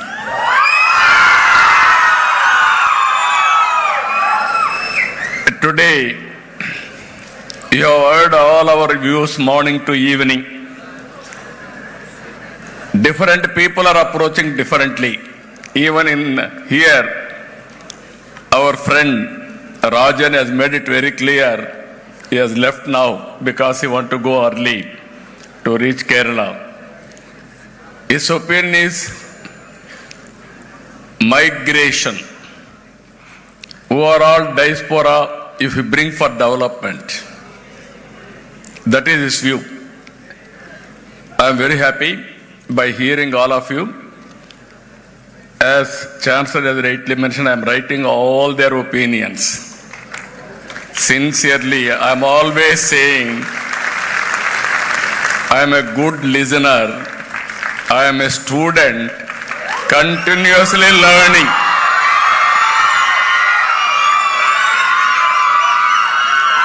Today my subject is population management. Nobody used to talk about population management as on now. In 1995, as all of you, I also thought population is growing, land is not growing, water is not increasing, food is not increasing, there will be a big problem. Then I promoted small family, 2-child norm or 1 child. That is how I promoted. Everybody told me it's very difficult to motivate people. First of all, you have to address poverty among women. Second, you have to go for literacy. Awareness will come. Then only they will listen to you to control population. My theory at the time was, I can address all these things. Standalone system I can address, it will take years together, and also it is a vicious cycle. I had a determined approach how to reduce population. Very aggressive approach I have taken. Exactly 20 years time, I realized biggest problem of population now, aging problem, is catching very fast. Never it has happened anybody's history. One side I have gone for population control. Today again I am coming population management. Have more children, then only we will survive. Here I wanted to say one thing. Great country. Honorable Prime Minister is preparing Vision 2047 Vikasit Bharat. I am preparing Swarnandhra Vision Document 2047. Earlier, I prepared a vision document. Even that is also a big problem. Always I am talking future. Sometimes you are also understanding very well, but you are also busy in time of elections. You are not taking care for re-election of the government, then we will have problems. What we had problems we have seen for the last 5 years. Where I have developed, at that stage it was left, not even 1 inch of road was laid during 5 years last regime. Otherwise, Amaravati should have been different Amaravati by this time. I am assuring you, very soon I am inviting Honorable Prime Minister for relaunching the programs, infrastructure and development. Already you have called nearly 40,000 crores for road construction and building construction. Now institute like SRM will come in a big way. You name any institute in India has to come here. That is the future of the city. Then I am planning, if possible, central government offices, private buildings, institutions, everything put together. Another 1 month, 1.5 months time, we wanted to lay the foundations for 1 lakh crores investment. It will be completed within 3 years time. In that, even SRM is asking me another 100 acres of land. Now they are planning 21,000 students. I am going to have some more restrictions on them. Minimum 50,000 students in 200 acres of land. That is what I am going to ask them. They want to start medical school and also so many institutions of excellence and also skill development and also quantum computing it is very nearer to my heart. Yesterday only we have decided deep technology. In that, quantum computing is one, IoT integration, so many things we are working. So what I wanted to impress upon you all, in Swarnandhra, 2.4 trillion US dollars economy by 2047. And also 58 lakh rupees per capita income. In this, if you see, as on today, Vice Chancellor has rightly mentioned, our GSTP contribution this year, 16 lakh 25,000 crores. Our budget is 3 lakh crores. Our per capita income is 2 lakh 65,000. Now I have to increase this. I am planning to grow at the rate of 15%. Earlier, that is 14-19, I was able to grow at the rate of 13.5%. If I achieve 15% growth rate, your income will be, per capita income will be 58 lakhs by 2047. That is our vision, that is our planning.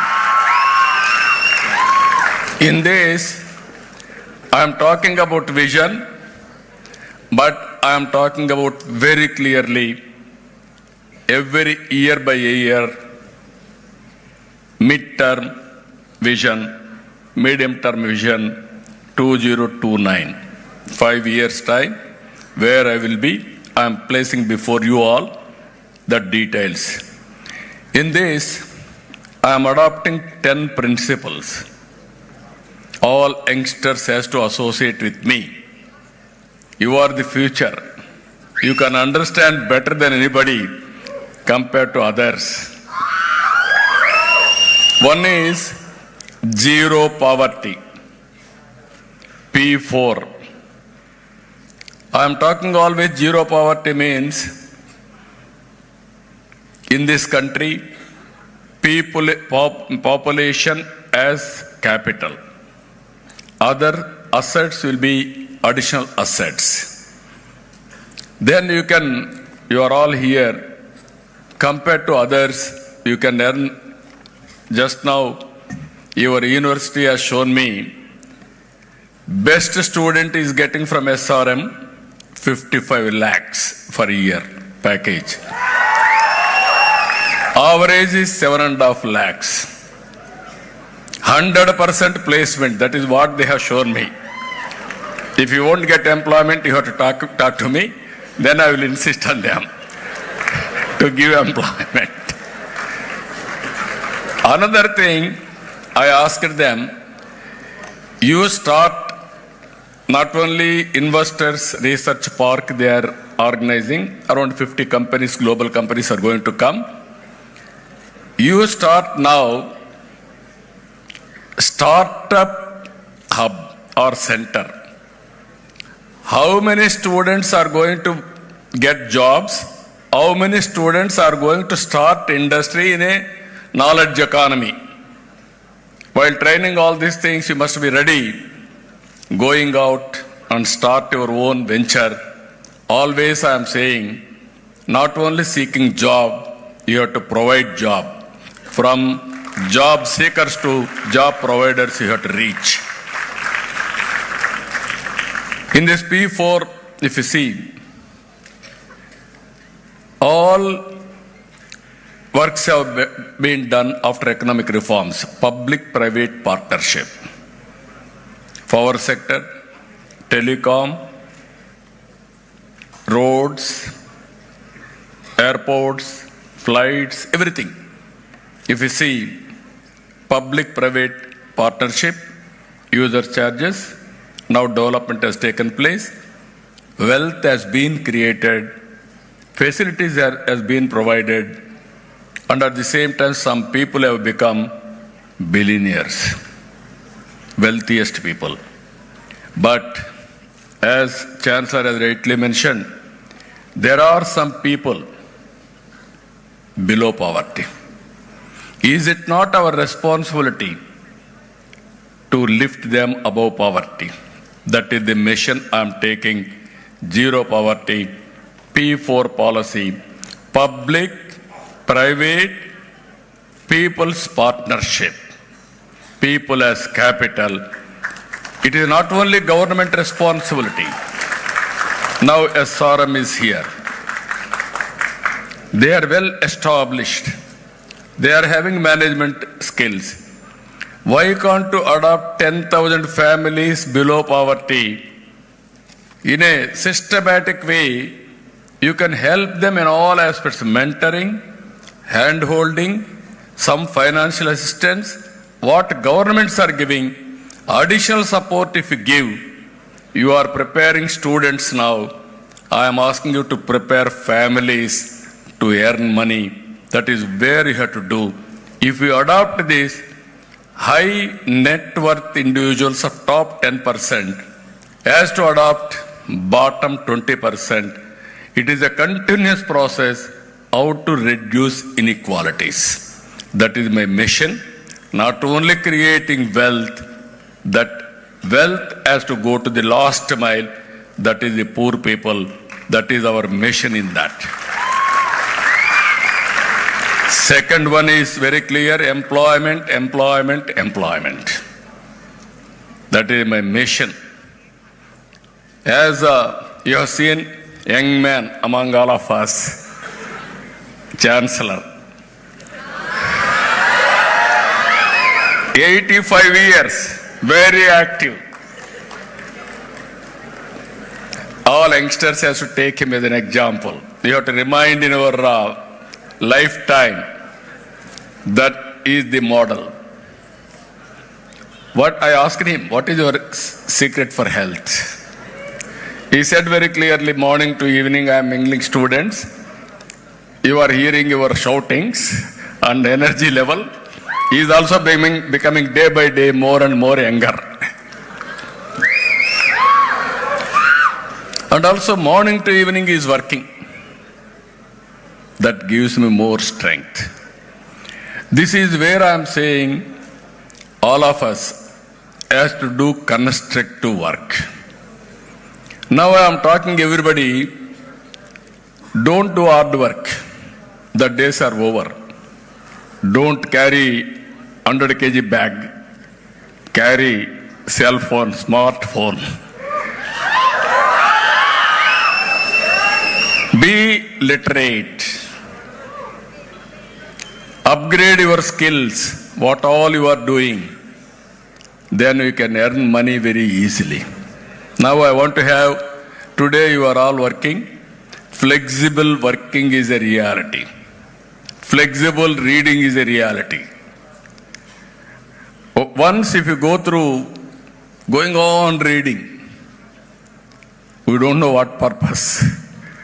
Today, work from home has come. Whenever you wanted to have time, you can work. Somebody, whenever he wanted to get it done, through online is getting the work done.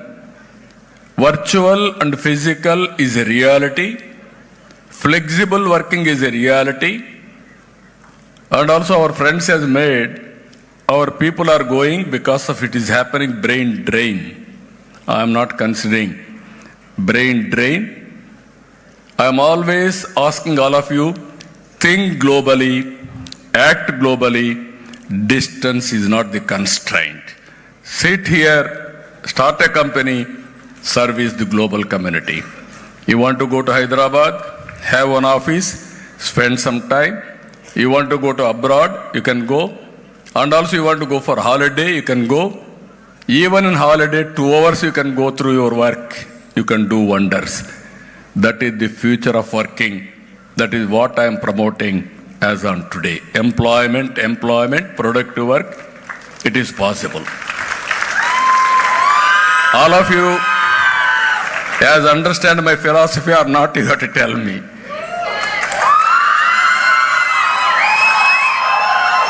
Recently I am talking work from home concept. Some people came to me, what you are going to do? Every house is a workplace, women particularly. They are doing housework. They are highly qualified. Some people are PhDs in computer. They are residing at villages. They are having some occupation, looking after children, married, but they are settled in village.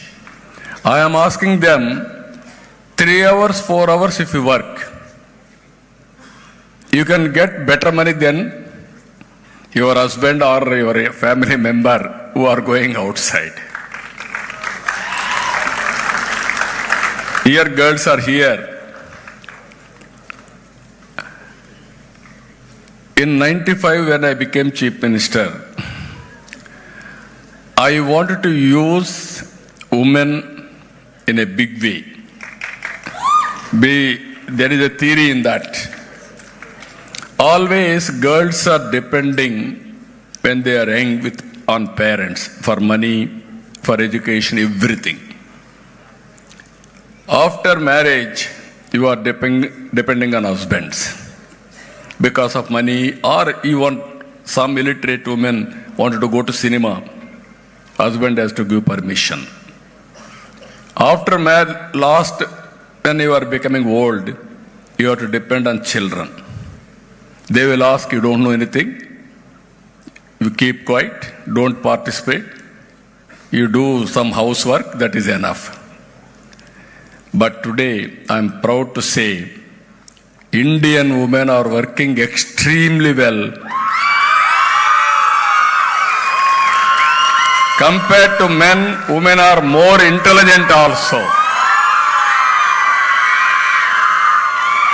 I am not saying this to please women. I am telling you, men also don't be jealous. There is a lot of competition future. I brought one simple reform, public reform. That is reserving 33% education for girls. Automatically more than 50-60% girls have come for colleges, engineering colleges, medical colleges, everywhere. Then at some time, youngsters used to ask me, boys, sir, because of your policy, more girls are coming. Even they are crossing 50% proportion to gender. Then I told them there was a balance, backlog. Let them complete first, then we will revive. The day will come, reservations for men, for boys. Now, very interesting phenomena. I am a social scientist in one way. Wife and husband both are IT professionals. I am asking one question. What is your salary, both wife and husband? At a time I am asking. 80% are saying wives are getting better salary compared to husbands. I am not insulting them. That is the focus women are having. That is where they are shining extremely well. This is the best policy India is having. Even America is having a problem, gender inequality. I can say very proudly, India is one country, it is accepting widely, that is going to help India to become #1 country by 2047. I don't have any doubt about it. Third policy I am working, agriculture, agri-tech in a big way. Then water security, linking of rivers, everything. And HR and skill development and population management. This is very important subject. I will come back. Why I am talking about population management, we will discuss about it. Then sixth policy I am talking, logistics. India logistics cost is 14% or 15%. whereas global logistics cost only 8% or 7%. Seventh policies, I am talking about cost optimization of power and fuel, either diesel, petrol, everything. Now India is very fortunate for solar energy, wind energy, pumped energy, and also battery. I am confident India will have a bright future in green energy. I am very happy SRM is starting green energy, one institute here. I wish all the best for them. Another 5 years' time, Honorable Prime Minister's vision for green energy is 500 gigawatts. In that, 160 gigawatts are going to contribute from Andhra Pradesh. Already we have started green energy and also green hydrogen in Visakhapatnam, 1,90,000 crores investment. So all of you has to watch green energy is the future, green hydrogen is the future. And also in this, nature farming is also one of the best way. We are all eating adulterated food. I told just now, food as a medicine, kitchen as a pharmacy, field is the raw materials production. If you can balance your diet, your activity, your sleep, your exercise, your working styles. Now, Vice Chancellor Parvendran is 85 years. I am confident you will work up to 100 years. The style is working. As he rightly mentioned, one thing you have to keep it in mind. As long as you are alive, you have to work. That is possible now in a knowledge economy. All students, you are having bright future and also longevity of life. We are all very healthy. Even now I am thinking better than all of you, ahead of all of you. That is where I am talking deep technology and also how to integrate IoT and also population management, all these things. So your life expectancy will be 100 years. As on today, life expectancy in India, 80-85 years. Your time is going to become 100 years now. So with all these things, fuel will be the issue, power. Even solar, we are generating rooftop. Even in field, farmers are generating power. It is very, very cost effective. Now I am making democratization of power generation. Tomorrow I am going to ask your university how much power you are generating solar, how much you are importing for this for your institute. First of all buildings will be solar generation. That you have to assure me. In Amaravati, I want to make it green energy consumption 100% over a period of time. That is our mission. We will work together in that direction. Next policy is product perfection. India products, either service product or industrial product or agriculture product, everything if you see, it is not a branded. Now we have to grow in a big way branded items, product perfection, that is another. And also Swachh Andhra Pradesh 9th policy, circular economy, there also you have to do some research. I wanted to go 100% circular economy. Nothing is waste. Zero waste policy. That is where you have to work it out. Ultimately, deep technology. Everybody should work smart way. This is where I constructed in 1995 iTech City. Today, that was the best building for information technology. Today I am constructing here quantum computing and deep tech. You wanted to give good name, you can give me. I wanted to make in Andhra Pradesh, every person has to use AI, or you have to prepare use case.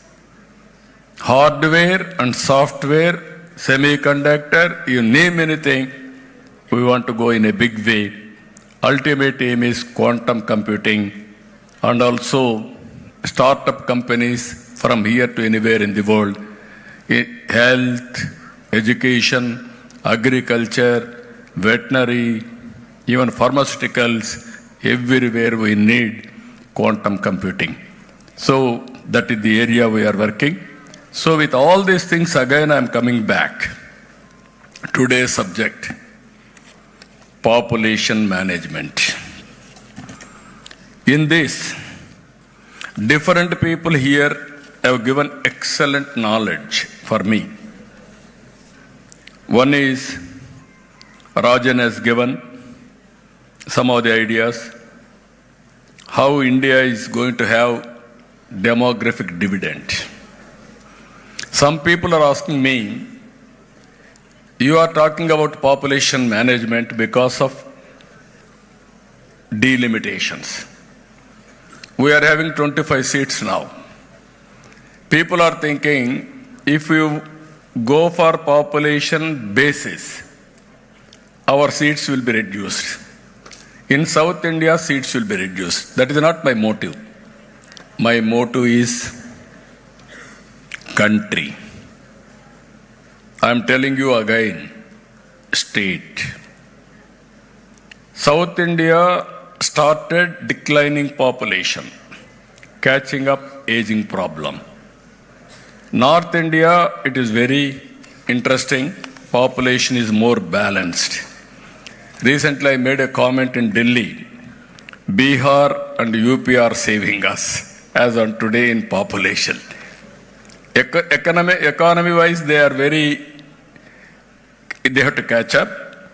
If you see here, TFR, Bihar 3, Uttar Pradesh 2.7, Chhattisgarh 2.2, Gujarat is better 2, Haryana 2, Karnataka 1.5, Andhra Pradesh 1.5, Maharashtra is 1.5, Kerala is 1.5, Tamil Nadu 1.4, Delhi 1.4, West Bengal is 1.4.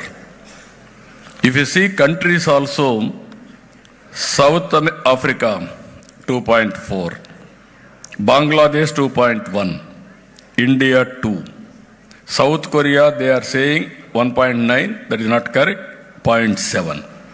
Vietnam and France, they are managing very well, 1.9. China 1.7, Brazil 1.5, Singapore 1.2. Now if you see all these things already started, aging problem in some of the countries. They don't have manpower. Japan is asking people from India. Germany is asking people from India. They gave him a very simple solution. You develop, migration will be there from north to south. Tomorrow in north also there is a problem of population. Then where we are going to import? That is my concern. As on today, if you see, India is 143 crore population. China diminishing has started. 130 or 135 crore population. China is going to become 100 crore population country. India at this rate, it will go to 160 or 175. My idea is, today Indians have migrated 3.4 billion population migrated. Highest per capita Indians.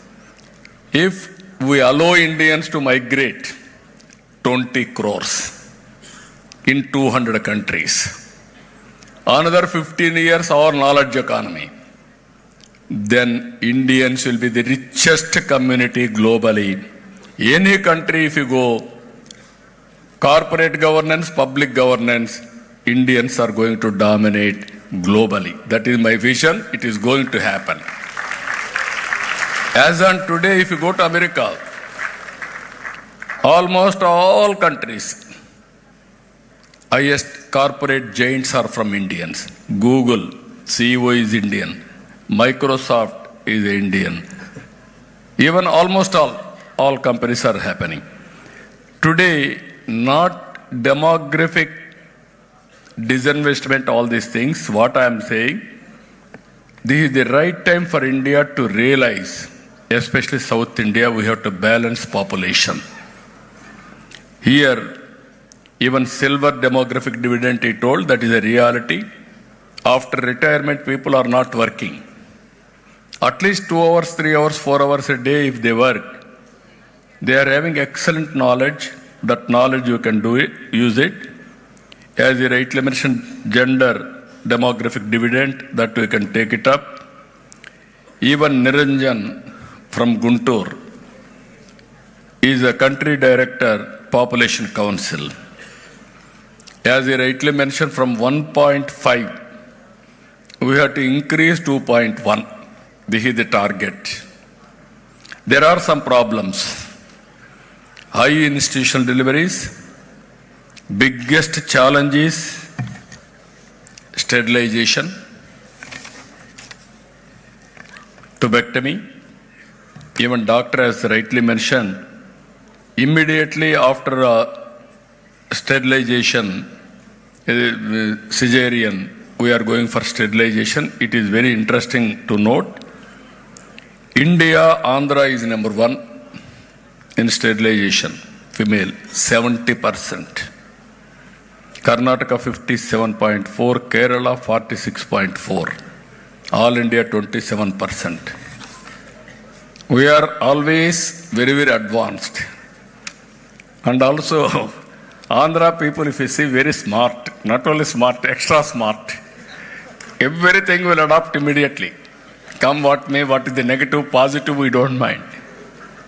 That is the biggest challenge now. I have to motivate them. And also if you see here, even spacing, sterilization, after that, immediately tubectomy. What our people are thinking, why should we come again? Why should we wait? This is very clearly attitudinal problem or awareness problem. Even we don't know the kids, there is a problem. If you see here, IMR, India is 28, AP is 24,000 births. If anything will happen, then we are going to repent. Even countries like some of the countries, Japan 2.21, Singapore 2.65, Sweden 2.74, Kerala 0.06. So this is one more issue we have to think, segregation, best practice, all these things. And also so many people, our people are going very easily. Delivery means it is painful process. Why can't you go for sterilization? Easy. 2 times sterilization. And also, as our doctors have rightly mentioned, tubectomy. 3 operations, woman's life. Operation is an operation. Medicine is a medicine. Nature is a nature. And also natural delivery is always long life expectancy and also livability, happiness, everything, that is ultimate. So I am learning some of the issues now. That's why I'm telling Vice Chancellor, I'm only a student, I have to prepare research now. I have to do experiment. I have to produce proof of concept for future. With all these reasons, if you see here, fertility decline, and also there are some other reasons also.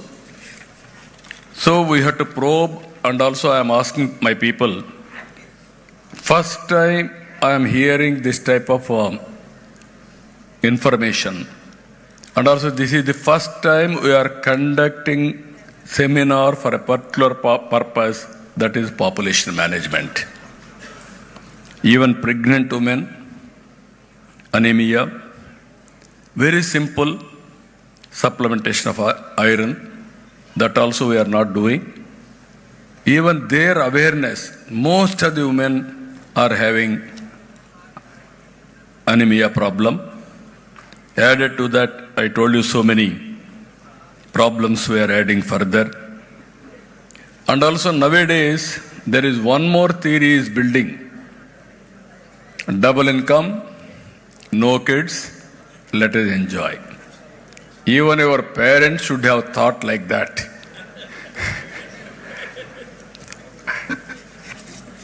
What happened for all of you?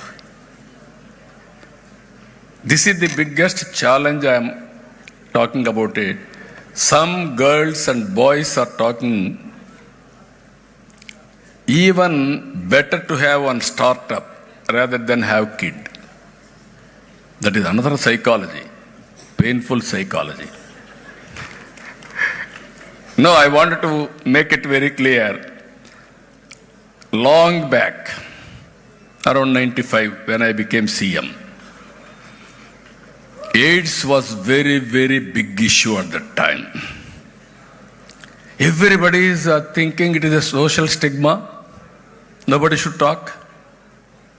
I gave a slogan, break silence, talk about AIDS, otherwise there will be a big problem. Then I started all these things. I asked parents, take your children confidence. Even sex issues also you have to talk to your children. Then only we can put an end to AIDS. Otherwise, all problems will come. Today I am very happy we are able to control AIDS. Today I am talking all of you, talk about population management. Have more children. For that, I introduced one bill long back. More than 2 children, you are not eligible for contest in local bodies. Now I lifted it recently. Now I want to introduce one more bill. Less than 2 children, you are not eligible.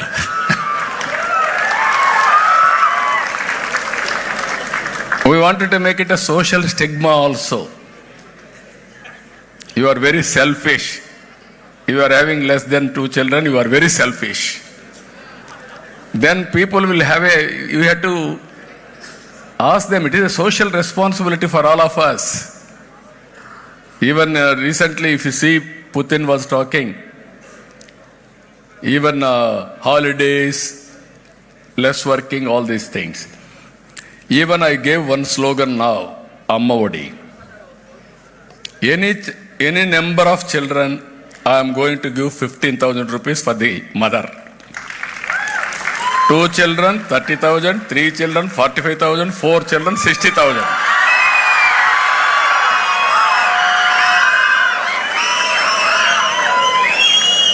Earlier, maternity leave for women in government, only 2 deliveries. I am giving 4, 5, 6 deliveries. Somewhere you have to start. Some radical thinking. Once if you see, for a person 5 kg rice, more than 5, only 25 kgs. Now I want to liberalize. Even more family members, more family benefits. I wanted to encourage them. You have to understand one thing. Biggest advantage globally, Indian families. No other family in the world can beat Indian family. When you are in the family life, you are having security. Health security, financial security, or physical security, you name anything. If you work very hard, go home, have a cup of coffee with family members. You will be relaxed. You will be charged. That is the beauty of Indian families.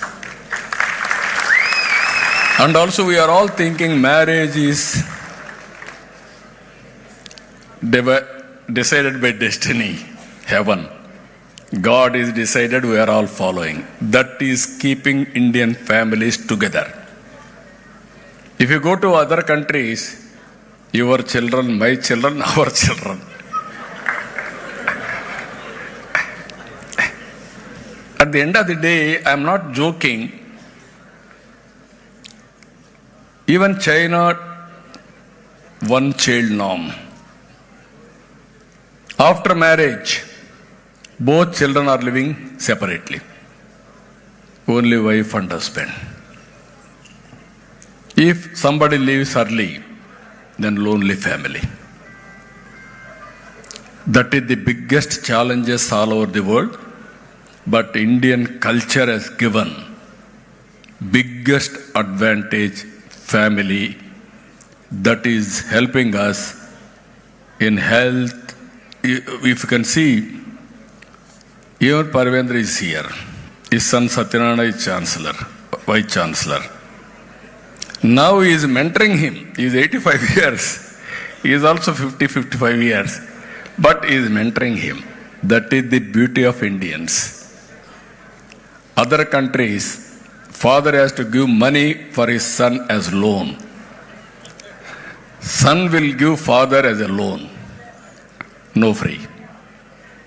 Can you imagine the sentiment of Indians? We are fortunate to born in India as Indians. I am proud of it. This legacy we have to protect.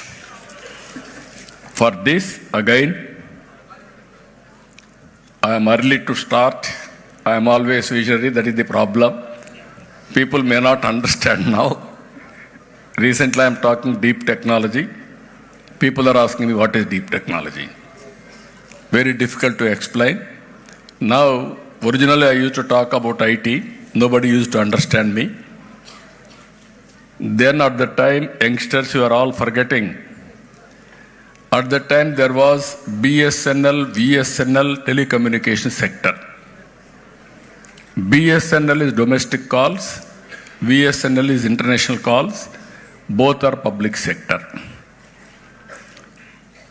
To talk foreign calls, very difficult. I told in assembly one day, I am not talking to my son who is in America because of prohibitive cost. If I talk liberally, then he will raise in the assembly. He is talking his son, he is spending huge money on telecommunication. Then I searched all over the world. China was moving very fast. Then I want to go for deregulation of telecommunication sector to promote information technology. Bandwidth is very, very important. You have to keep it in mind. Long back I gave a statement. Day will come, charges will be per capita bandwidth consumption. At that time, every 1 minute you talk, this is the rate. 2 minutes, this is the rate. 3 minutes, this is the rate. Everybody heckled me how it is possible. That is the vision I have given 30 years back. Today, for voice, there is no charge.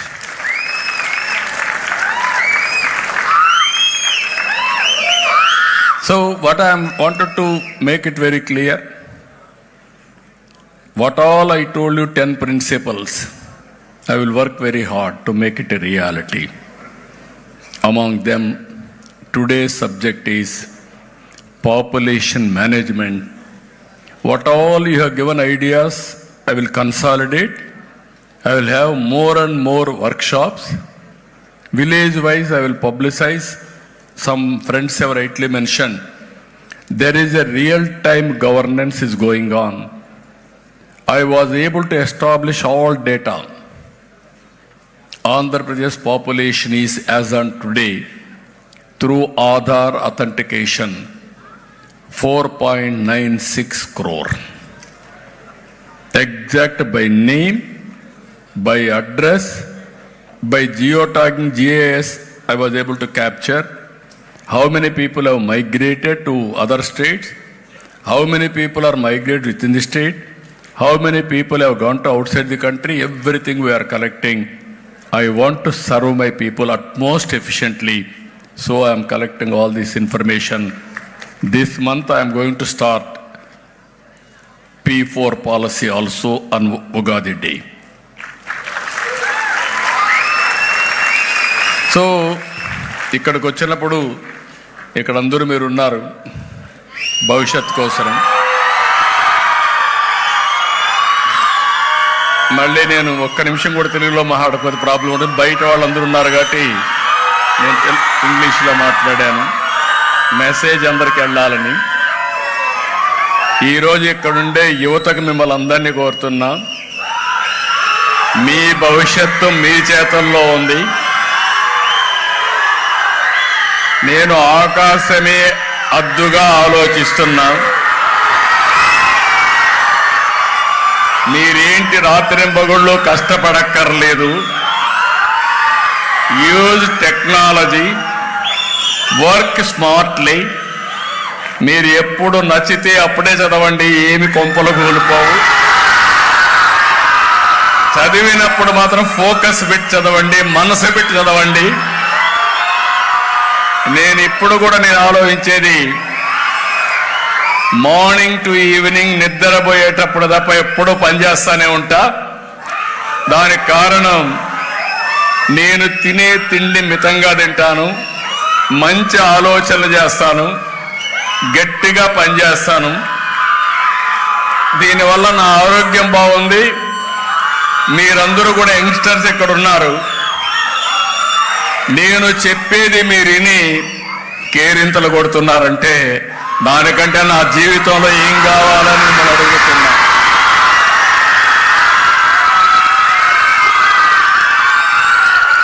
నేను మళ్ళీ మీ అందరికీ ఒకటే చెప్తున్నా, ప్రపంచంలో ఏమి జరుగుతుందో ఏమి జరగబోతున్నాయో వాళ్ళందరికంటే ముందులే మీకు అందజేస్తా. ఎన్విరాన్మెంట్ క్రియేట్ చేస్తా. ఎస్ఆర్ఎం లాంటి ఇన్స్టిట్యూషన్స్ అన్ని ఇండియాలో బెస్ట్ ఇన్స్టిట్యూషన్ తీసుకొస్తా. ప్రపంచంలో ఉండే బెస్ట్ గ్లోబల్ యూనివర్సిటీస్ ఇక్కడ తీసుకొస్తా. మీకు అండగా ఉంటా, చేయూతనిస్తా. రతన్ టాటా ఇన్నోవేషన్ హబ్ పెడుతున్నాం. 5 ప్రాంతాల్లో 5 స్పోక్ మోడల్ పెడుతున్నాం. నేను అందుకనే ఇప్పుడే కూడా చెప్పాను ఎస్ఆర్ఎం కూడా, మీరు ఎంతమందికి ఉద్యోగాలు ఇస్తారని కాదు, మా పిల్లల్ని ఎంతమందిని పారిశ్రామికవేత్తలుగా తయారు చేస్తారో అదే మీకు భవిష్యత్తులో కొలమానం అని చెప్పాను. అదే కండిషన్ రేపు పెడతాను వాళ్ళకి కావాలంటే. 10,000 is nothing. Every family, one entrepreneur is my motive. ఒక ఇంటికి ఒక పారిశ్రామికవేత్త కావాలి. అక్కడి నుంచి వీళ్ళు ఇక్కడ పనిచేయచ్చు, ప్రపంచం అంతా పనిచేస్తారు. కొబ్బరి చెట్లలో కూర్చొని లేకుంటే మంచి గార్డెన్ లో కూర్చొని పని చేసుకునే పరిస్థితి వస్తారు. ఒక స్టేజ్ వచ్చిన తర్వాత తెలివితేటలుంటే వేరే ప్రాంతాలకు మనం పోవాల్సిన పనిలా ఇక్కడి నుంచే పనిచేస్తాం. మన అసిస్టెంట్లు అక్కడ పోయి పనిచేసి వస్తారు. ఆ విషయం మీరు గుర్తుపెట్టుకోవాల్సిన అవసరం ఉంది. ఒకసారి ప్రారంభించడం కష్టం, కానీ ఇప్పుడు కూడా ఎస్ఆర్ఎం నేను ఇప్పుడే అడిగా పర్వేంద్ర గారిని, ఏంటి నీ జీవితం అని అడిగా. School teacher, can you imagine school teacher SRM అని పెట్టి ఈరోజు ఒకే ప్రిమిసెస్ లో 60,000 మంది ఈరోజు ఇక్కడ కూడా ఇంతమంది ఉన్నారంటే ఒక వ్యక్తి విజన్, ఆయన జీవితంలో సాధించిన విజయం. మీరెందుకు ఆ విధంగా తయారు కాకూడదు? నేను మీ అందరికంటే చిన్నగానే పుట్టా, మారుమూల ప్రాంతంలో పుట్టా. మా ఊర్లో 30 ఇళ్ళు కూడా లేవు. నా జీవితాన్ని నేను మోల్డ్ చేసుకుంటూ వచ్చాను. ఒక స్టెప్ మీరు వేస్తే 2 అడుగులు కలిసి వస్తుంది. ఆ విషయం మీరు గుర్తుపెట్టుకోండి. సంకల్పం ఉంటే ఏదైనా సాధ్యం. నేను ఇక్కడుండే ఆంధ్రప్రదేశ్లో ఉండే మిమ్మల్ని అందరినీ కోరుతున్నా, 5 ఏళ్ళు మీతో మాట్లాడతా, 10 ఏళ్ళు మీతో మాట్లాడతా. మిమ్మల్ని అందరినీ గ్లోబల్ లీడర్స్ గా తయారు చేసే బాధ్యత నాది. అవకాశాలు తీసుకొస్తాను, అందిపుచ్చుకునే బాధ్యత మీది కూడా. ఈ యాంగిల్లో మీరు ఆలోచించండి. మళ్ళా మాట్లాడదాం, ఎందుకంటే ఇప్పటికే బాగా ఆలస్యమైంది. కానీ ఈరోజు ఎస్ఆర్ఎంకి వచ్చినప్పుడు కొన్ని క్వశ్చన్స్కి ఇస్తాను, 2-3 క్వశ్చన్స్ ఇస్తాం. వండర్ఫుల్. ఇది ఇప్పుడే ఒక 2-3 క్వశ్చన్స్ ఇస్తే కూడా బాగుంటుంది అంటున్నారు. క్వశ్చన్ సెషన్ ఉంది. ముందు వారికి మైక్ ఇవ్వండి. మైక్.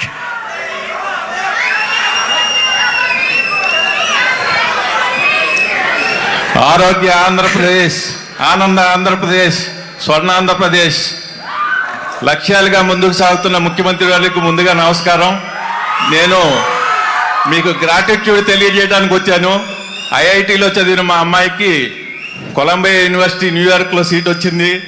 నా ఆర్థిక పరిస్థితి ఆలోచించి వెళ్ళాలా లేదా అనుకున్నప్పుడు కాపు విదేశీ విద్యాదీవెనలో మీరు ఇచ్చిన 10 లక్షల ప్రోత్సాహంతో వెళ్ళి న్యూయార్క్లో ఇవాళ $2.5 లక్షల ఆ అమ్మాయి సంపాదిస్తా ఉందండి. ₹1 కోటి మాకు ఇల్లు కొనిపెట్టింది. తర్వాత మీరు పర్వీన్ గారు ఆరోగ్య రహస్యం అడిగారు. మీ ఆరోగ్య రహస్యం నేను ఒకసారి టీడీ జనార్దన్ గారి ద్వారా విన్నాను. ఆయన ఏం చెప్పారంటే, భువనేశ్వరి అమ్మ మాత గంటకి మీ డైట్ ఫాలో అవుతారంట. ఒక మగాడి విజయం వెనకాల ఒక స్త్రీ ఉందంటారు.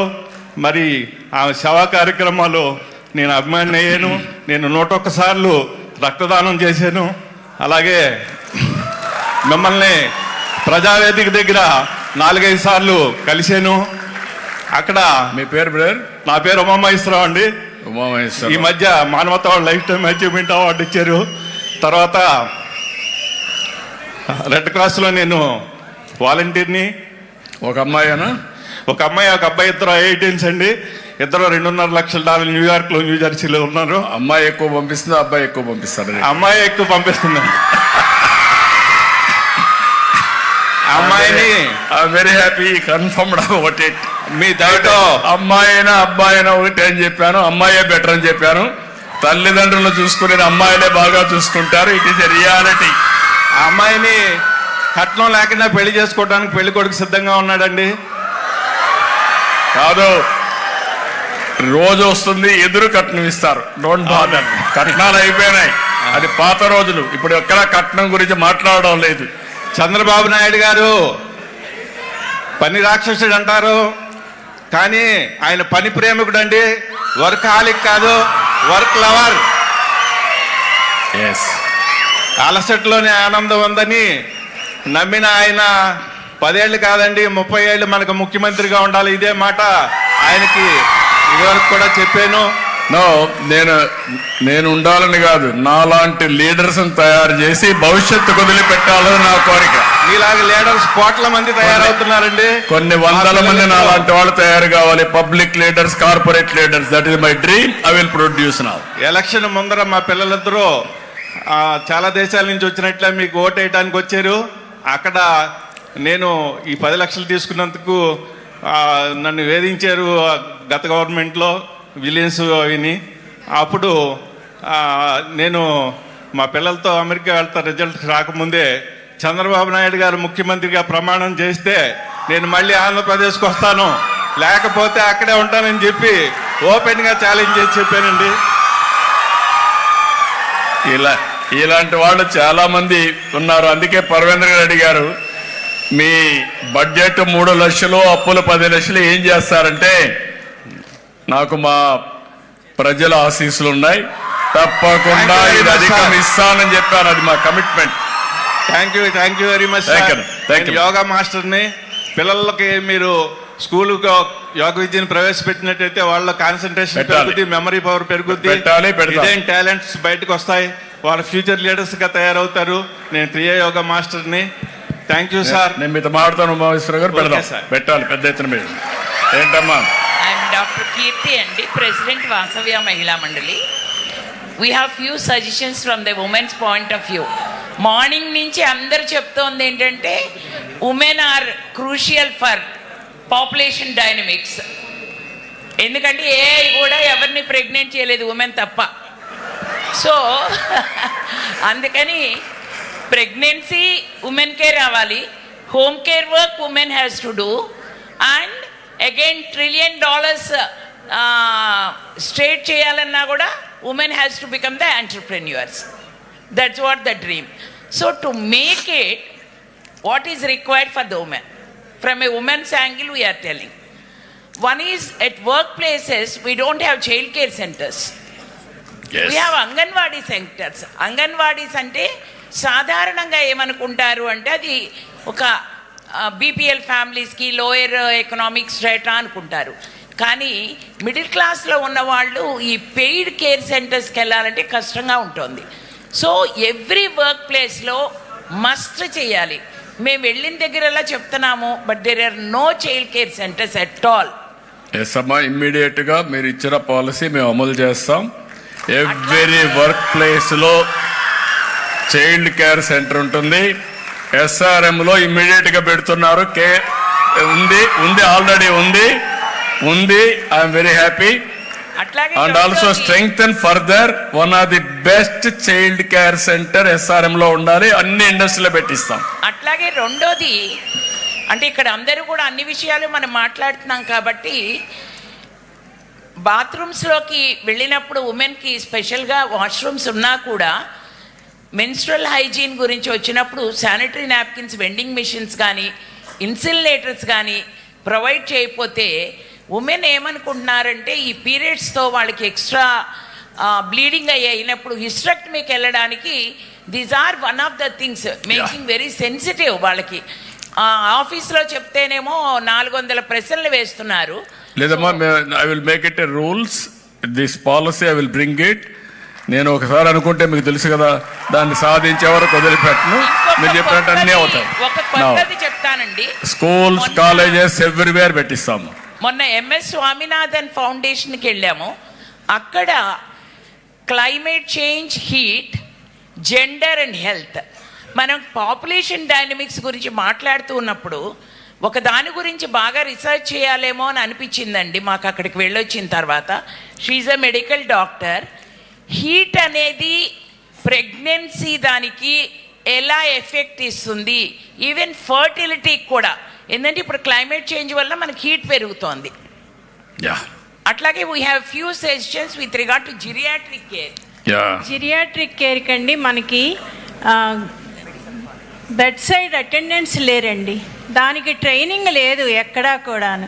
As a doctor I feel many patients come to me, I don't have an alternative but to depend on the unskilled labor.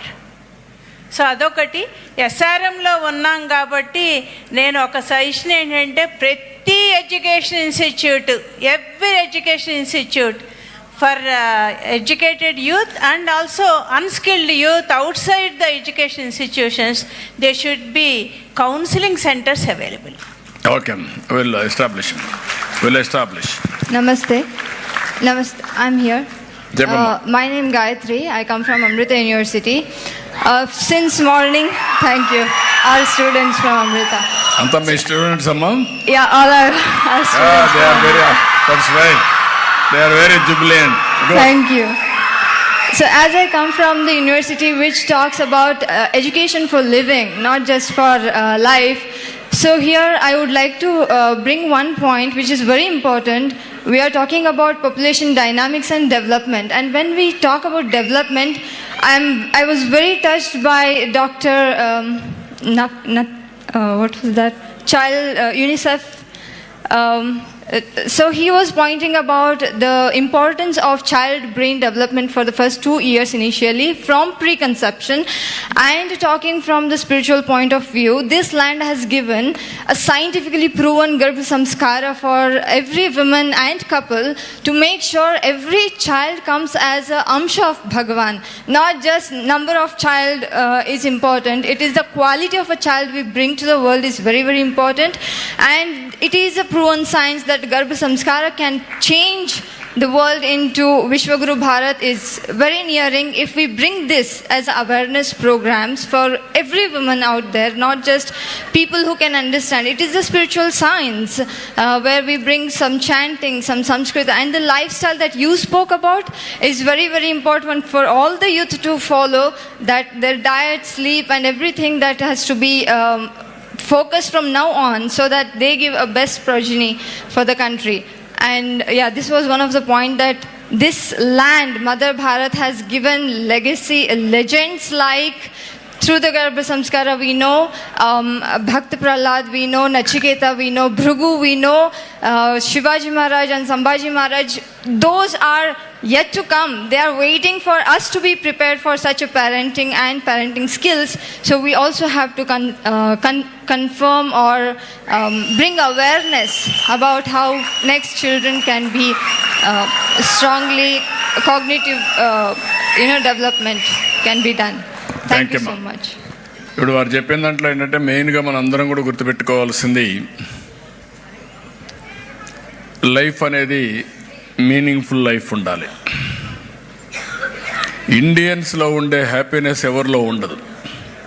ఒకసారి జపాన్ నుంచి ఒక డెలిగేషన్ వచ్చారు, అంబాసిడర్తో సహా నా దగ్గరికి వచ్చాడు. వచ్చి నాకు ఎక్స్ప్లెయిన్ చేస్తూ నేను మొత్తం ఆంధ్రప్రదేశ్ అంతా తిరిగి వచ్చాను. తిరిగి వచ్చిన తర్వాత నేను చూసినటువంటి అబ్జర్వేషన్ ఏంటంటే, ఆయన పూర్ ఫ్యామిలీస్ దగ్గరికి వెళ్ళాడు, రోడ్డంతా మాట్లాడుకుంటూ వచ్చాడు. ఎక్కడ పోయినా ఇండియాలో హ్యాపీనెస్ కనపడస్తూ ఉంది, పావర్టీ ఉన్న హ్యాపీనెస్ కనపడస్తూ ఉంది. మేము జపాన్లో డబ్బులుంది, వెళ్తుంది, కానీ హ్యాపీనెస్ లేదు. That is the biggest thing in India అని చెప్పే పరిస్థితికి వచ్చాడు. మీరు అన్నట్టు మనం అందరం కూడా, నేను అందుకే చెప్పాను, wealthy, healthy, happy society is my goal. ఈ మూడు కూడా చెప్పాను. ఈ మూడు రావాలంటే మీరు చెప్పినటువంటి ఆల్ పిల్లల్లో కూడా ఇక్కడి నుంచి జనరేషన్లో మార్పు రావాలి, క్వాలిటీ లైఫ్ లీడ్ చేసే పరిస్థితి రావాలి, పేదరికం పోవాలి. ఇప్పుడు మీరు చెప్పిన మాటల్లో కూడా ఒకటి గుర్తుపెట్టుకుంటే, జీరో పావర్టీ నేను మాట్లాడినప్పుడు బిలో పావర్టీ ఉంటే తినేదానికే తిండి లేనప్పుడు మీరు చెప్పిన విషయాలు వాళ్ళకి ఎక్కవు. ఫస్ట్ ఆఫ్ ఆల్ మన రెస్పాన్సిబిలిటీ, మన సమాజంలో ఎవ్వరు కూడా పేదవాళ్ళు లేకుండా అందరికి కానీ మినిమం స్టాండర్డ్స్ ఆఫ్ లివింగ్ ఇవ్వగలిగితే that is the biggest contribution for the society, for the country. అది మనం అందరం గుర్తుపెట్టుకోవాల్సిన అవసరం ఉంది. అదే సమయంలో వాల్యూస్ మనకు వచ్చాయి. ఈ వాల్యూస్ని మన లెగసీలకు అందించాలి. ఇది మీరు ఒక్కరి సొంతం కాదు, నా ఒక్కరి సొంతం కాదు, ఇది లెగసీ. ఆ లెగసీని మనం ట్రాన్స్ఫర్ చేయాలి నెక్స్ట్ జనరేషన్కి. అట్లా కాకుండా మనం మిస్యూజ్ చేసి లేకుంటే మన బిహేవియర్లో కానీ ఇష్టానుసారంగా పోతే దట్ ఇస్ నాట్ కరెక్ట్. మన ఆలోచనలు బాగుండాలి, మన ఆచరణ బాగుండాలి, అందరూ ఆనందంగా ఉండాలి. అందుకే ఎప్పుడు మన దేశంలో మాట్లాడతాం వసుదైక కుటుంబం. That is the biggest contribution for India. So మీరందరూ ఇది గుర్తుపెట్టుకొని ఈ మీటింగ్ మారిగానే ఎవ్రీ మీటింగ్లో సీరియస్ మీటింగ్లు కాకుండా హ్యాపీగా మాట్లాడుకుందాం, హ్యాపీగా ఎంజాయ్ చేద్దాం, పని చేద్దాం. టీచర్లు కూడా పిల్లల్ని bore కొట్టించద్దండి.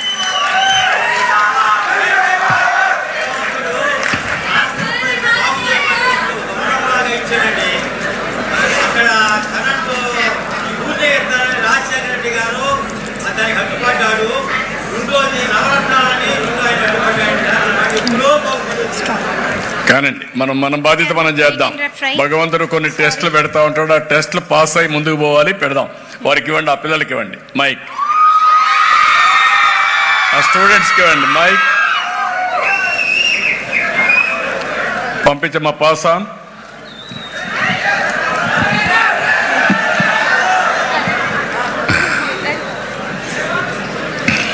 Sir, we are from KL University, sir. చెప్పమ్మా.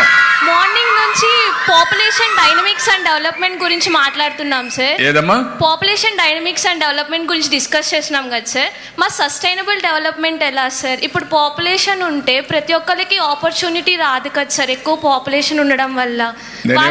నేనేమంటానమ్మా, రెండు. నేను అందుకే sustainable development goals, better living standards, అదే మరి పాపులేషన్ మేనేజ్మెంట్. నేను పాపులేషన్ పెంచమని చెప్పలా, ఇంకా మీరు పెంచలేరు. వెల్త్ క్రియేషన్కి పాపులేషన్కి కాన్ఫ్లిక్ట్ ఉంది. డబ్బులు వచ్చే కొద్దిగా స్వార్థం పెరుగుతుంది. అందుకే మీరు కూడా ఏం ఆలోచిస్తున్నారంటే పిల్లలందరూ హ్యాపీగా పెళ్లి చేసుకోవాలి, పిల్లలు లేకుండా ఉండాలి, ఎంజాయ్ చేసి సరిపోతుంది అనుకుంటారు. అది కరెక్ట్ కాదని చెప్పడానికే ఇవన్నీ చేస్తున్నా. డెఫినెట్గా India is going to create wealth, be clear. 2047కి భారతదేశం ఒక అగ్రదేశంగా తయారవుతుంది. ప్రపంచంలో 1వ దేశమో 2వ దేశంగా భారతదేశం ఉంటుంది. పర్ క్యాపిటల్ ఇన్కమ్ కూడా ఉంటుంది. అంటే sir we seen an editorial in the Hindu paper sir. అంటే అది ఏం చెప్తుందంటే నార్మల్గా నదరన్ స్టేట్స్కి ఎక్కువ ట్యాక్స్ అనేది డిస్ట్రిబ్యూట్ అవుతుంది, మోస్ట్ ఆఫ్ ది పేయిస్ ఏమో మనం అవుతున్నాము, అందుకని మన పాపులేషన్ పెంచడం వల్ల మనకి ఎక్కువ బెనిఫిట్స్ వస్తాయని అనుకుంటున్నాం సార్. కానీ in return lack of resources కూడా మనం ఉన్నాయి కదా సార్. దాన్ని కదా మరి రెండు కూడా బ్యాలెన్సింగ్ ఉంటుంది. ఇప్పుడు దేశాలన్నీ కూడా పాపులేషన్ పడిపోతా ఉంది. మీరు కానీ యాజ్ ఇట్ ఈజ్ వదిలిపెడితే ఇంకొక 10-15 సంవత్సరాల్లో మన రాష్ట్రంలో 5 కోట్ల మంది జనాభా ఉండరు, 4,50,00,000 అవుతారు. అక్కడి నుంచి 4 కోట్లు అవుతారు. కనీసం 5 కోట్ల జనాభా పెట్టాలంటే చాలా సమస్య ఉంటుంది. ఎప్పుడు 5 కోట్లన్నా ఉంటే మన భవిష్యత్తు. ఇప్పుడు మీరున్నారు, చాలా మంది ఏజింగ్ ప్రాబ్లం వస్తుంది. ఈ రోజు మీరు చూస్తే 65% of population below 30 years age, 35 years age. రేపు అందరూ పెద్దవాళ్ళు పెరిగారు అనుకోండి, 85 years అయిపోతారు. అప్పుడు యంగ్స్టర్స్ ఎంతమంది ఉంటారు? తక్కువ ఉంటారు. పెద్దవాళ్ళందరూ ఇప్పుడు ఆయన చెప్పాడు ఉమామహేశ్వరరావు, వాళ్ళ అమ్మాయి పంపిస్తే డబ్బులు మంచి ఇల్లు కట్టుకున్నాడు, బాగా హ్యాపీగా ఉన్నాడు. రేపు డబ్బులు సంపాదించే వాళ్ళ సంఖ్య తగ్గి ఏజింగ్ ప్రాబ్లం పెరిగి అన్ప్రొడక్టివ్ పీపుల్ ఎక్కువ పెరిగితే అది ఇంబ్యాలెన్స్ అవుతుంది. రెండు కూడా బ్యాలెన్స్ చేయాలి. మీకు మాల్తూజియన్ థియరీ ఆఫ్ ఎకనామిక్స్ చదివా కదా మనం. ఎప్పుడు కూడా బ్యాలెన్స్ అనేది ఇంపార్టెంట్. బ్యాలెన్స్ మిస్ అయితే ఈ ప్రాబ్లమ్స్ వస్తాయి. Will work it out. మీరు చెప్పిన థియరీ ఒకటి ఉంది. అందుకే మన పాపులేషన్ 1.5. What is 1.5? 2.1 ఉంటే రీప్లేస్మెంట్ లెవెల్, దానికంటే తగ్గితే ఆటోమేటిక్గా డిప్లీషన్. 2.1 కంటే పెరిగితే జనాభా పెరుగుతుంది. ఆ స్టేజ్ రావాలంటే చాలా డిఫికల్ట్. మీరందరూ ఆశీర్వదిస్తే, సహకరిస్తే నేను చేయబోయేది 2.1కు బ్యాలెన్స్ చేయాలనుకుంటున్నా. అది సాధ్యమని మనం నిరూపిద్దాం. చాలా దేశాలు ఫెయిల్ అయినాయి. జపాన్ ఫెయిల్ అయింది, సౌత్ కొరియా ఫెయిల్ అయింది, సింగపూర్ ఫెయిల్ అయింది, అందరూ ఫెయిల్ అయ్యారు. బట్ ఆంధ్రప్రదేశ్ మీద నాకు నమ్మకం, మీ మీద నాకు నమ్మకం, ప్రజల మీద నమ్మకం. డెఫినెట్గా సక్సెస్ అవుతాం. Thank you.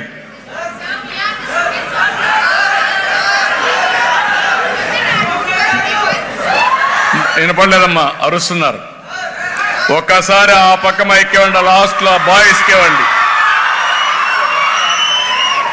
లాస్ట్ లో.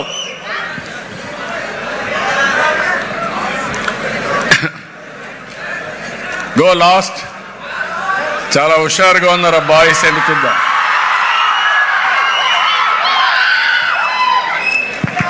ఏంటా చెప్పు, పేరేంటి? నా పేరు వెంకటరమణ సార్. వెంకటరమణ గారు చెప్పండి మా. సార్ మీరు ఇందాక ప్రస్తావించినట్టు SRM గురించి చెప్పారు, విట్ గురించి చెప్పారు. అలాగే కొంచెం మా పక్కన ఉన్న అమృత యూనివర్సిటీ గురించి కూడా. అమృత యూనివర్సిటీ కూడా నేనే తీసుకొచ్చాను. తొందరలోనే XLRI వస్తుంది. తొందరలోనే బిట్స్ పిలాని కూడా వస్తుంది. నేను ముందే చెప్పాను, among universities there is a competition now. Top 5 or 10 universities in the country ఇక్కడికి వస్తాయి. 10 యూనివర్సిటీ కాంపిటీషన్ ఉంటుంది. Amrit versus to SRM, SRM versus to VIT, VIT versus to BITS Pilani. అదే మరి XLRI. రేపు ఇంకా కూడా కొన్ని యూనివర్సిటీ తీసుకొస్తాం ఇక్కడికి. నేషనల్ లా యూనివర్సిటీ వస్తుంది, అన్నీ వస్తాయి. నేను అందుకే ఒక మాట చెప్పాను, ప్రపంచంలో ఉండే బెస్ట్ యూనివర్సిటీ తెచ్చే బాధ్యత నాది, చదువుకునే బాధ్యత మీది. మళ్ళా మీరు ఆ స్కూల్కి వచ్చి వేరే పిల్లల్ని చెడగొట్టకుండా మీరు బాగా చదువుకోండి, కష్టపడక్కర్లేదు, బాగా చదువుకోండి. We will wind up with one last question because of the paucity of time. Audience, please kindly understand. Only one, anybody one question. Only please. one. Last question. ఆ అమ్మాయికి ఇవ్వండి, ఆ అమ్మాయికి లాస్ట్. యంగ్స్టర్స్ ప్రియారిటీ అమ్మ. Sir, we are from youngsters SRM priority. University. చెప్పమ్మా, దగ్గర పెట్టుకోమ్మా, mic దగ్గర పెట్టుకో. స్టూడెంట్స్ అందరి తరపు నుంచి thank you sir, heartfully thank you to sir. Thank you అమ్మా. బికాస్ మీరు ఈ SRM కానీ విడ్ కానీ అమృత కానీ మీరు ఈ కాలేజెస్ ఇక్కడ తేయడం వల్లే పేరెంట్స్కి దగ్గరలో, మా సొంతూరుకి దగ్గరలో మేము ఇంత మంచి యూనివర్సిటీస్లో చదువుకోగలుగుతున్నామంటే దానికి కారణం మీరే సార్. థ్యాంక్ యూ అమ్మా. ఎప్పటికీ మర్చిపోలేను సార్ మీరు చేసింది. అందుకే నేను నెంబర్ ఆఫ్ ఇంజనీరింగ్ కాలేజీలు పెట్టాను, number of institutions of excellence తీసుకొచ్చాను. ఆ రోజు సమైక్య ఆంధ్రప్రదేశ్ తీసుకొచ్చాను, ఇప్పుడు ఆంధ్రాలో కూడా తీసుకొచ్చాం. నా కోరిక ఒకటే, అవకాశాలు కల్పిస్తే మీకు ప్రపంచమే హద్దుగా ఎదిగే అవకాశాలు మీకు ఉన్నాయి. అలాంటి పిల్లలు మీరు మట్టిలో మాణిక్యాలు. You will do wonders, that is my confidence. అందుకే నేను ఇవన్నీ కూడా ఎప్పటికప్పుడు వర్కౌట్. Please last. ఇంకా మైక్ లేదు. Sir, my name is Charmi. I am from SRM University. Sir, first of all, I want to tell that you are such a great visionary leader. If not only Andhra Pradesh wide, even if I see India wide, if CM means Chandrababu Naidu sir, Chandrababu Naidu sir means CM. Because I want to tell you that my father is a sarpanch, like village. My village have. One minute, please. అమ్మాయిని చెప్పమ్మా. Like my village have no development, like no electricity or no water. When you become CM in 2014, my father has become in 2013 sarpanch. We have bought all electricity or whatever agriculture, all development is because of you, your government. And I already met you 2019 at Bundavalli with my family, and this is the live session. I am seeing that how much knowledge you are, how much you are giving, what you are telling about AI, whatever. I don't know the words also. Quantum computing కూడా అమ్మ. Quantum computing, deep technology, IoT, cloud management, data centers, data analytics, everything. Sir, my family, my village, our district, everything. I am from Vijayanagaram district, Galbitnagaram Mandal, Dolpalam village. We are very grateful to you, and I finally want to conclude that please be our CM not only for this 5 years, 10 years, 15 years. All we want you as our CM. We want you as our CM. Thank you, ma. Thank you. I am proud of you. All youngsters, I am proud of you. మీతో ఇంటా ఉంటే నాకు కూడా కొండంత ధైర్యం వస్తూ ఉంది.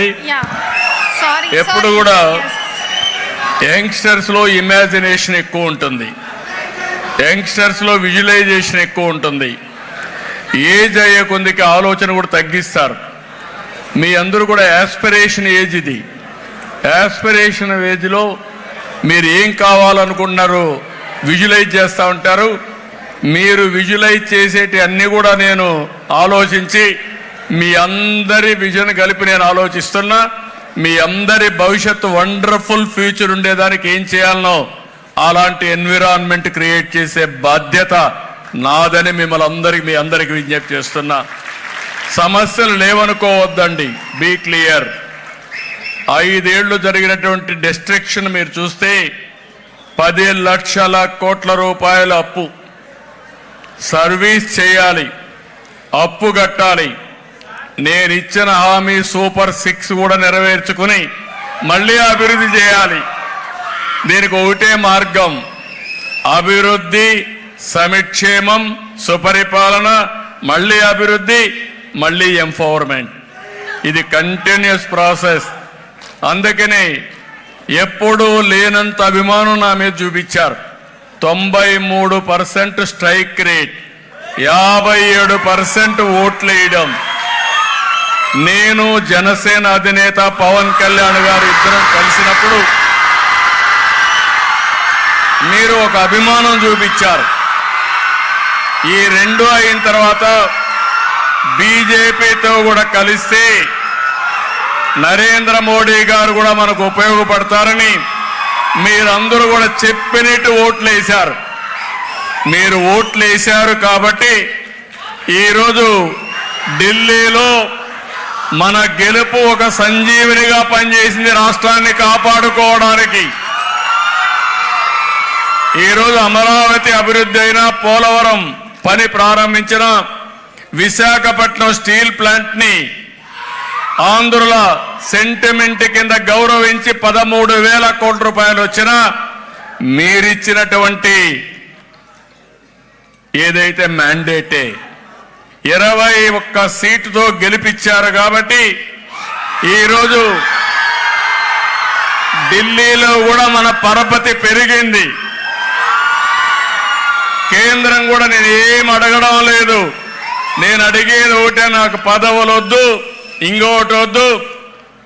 దగా కాబడ్డ ఈ రాష్ట్రాన్ని మళ్లీ నిర్మాణం చేసే శక్తిని ఇమ్మని కేంద్రాన్ని కోరాను. ఇప్పుడిప్పుడు అన్ని ట్రాక్ లో పెడుతున్నా. కష్టాలుంటాయి, ఇబ్బందులుంటాయి, ఛాలెంజెస్ ఉంటాయి. ప్రతి ఒక్క ఛాలెంజ్ని అవకాశంగా మార్చుకోవడం నా నైజం. ఆ విషయం కూడా మీరు గుర్తుపెట్టుకోవాలి. నేనైతే మామూలుడైతే పారిపోయేవాళ్ళు, మా వల్ల కాదని. నా జీవితంలో పారిపోను, మళ్ళీ గెలిపే ధ్యేయంగా పనిచేస్తా. మీ జీవితాలు, అందరి జీవితాల్లో వెలుగు చూపించడమే నా ఆశయం. దానికి మీ అందరిని చూస్తే ఈరోజు ఎస్ఆర్ఎంకి వస్తే మీలో ఎక్కడుందో నాకు ఈ ఉత్సాహం, ఈ ఎనర్జీ తెలియదు, కానీ అలాంటి బ్రహ్మాండమైన ఎనర్జీ చూపించారు. నాలో ఇంకా పట్టుదల పెరుగుతా ఉంది. డెఫినెట్ గా చేస్తా. భగవంతుడు నాకు ఎంత తెలివితేటలు ఇస్తే ఎస్ఆర్ఎం లాంటి బెస్ట్ మాన్యుమెంట్స్ ని ఇక్కడికి తీసుకొచ్చి మీ అందరినీ పైకి తీసుకొచ్చే బాధ్యత తీసుకుంటా అని చెప్పి తెలియజేసుకుంటూ, వెళ్ళాలంటే కూడా ఓసారి అనిపిస్తుంది, మిమ్మల్ని చూస్తా ఉంటే కడుపు నిండిపోతా ఉంది, ఇక్కడనే ఉండాలనిపిస్తుంది. కానీ రేపు మార్నింగ్ మళ్ళీ అసెంబ్లీ ఉంది. ఏదేమైనా ఎక్సలెంట్ సబ్జెక్ట్. అవగాహన మీరు చూసిన తర్వాత చాలా సంతోషం. దీన్ని ఆచరణలో పెడదాం. ఎప్పటికప్పుడు మనం సమీక్షలు చేసుకుంటాం, ముందుకు పోతా అని చెప్పి తెలియజేసుకుంటూ, మరొక్కసారి ప్రత్యేకంగా స్టూడెంట్స్కి అందరికీ నా అభినందనలు. All the best, good luck. Thank you one and all.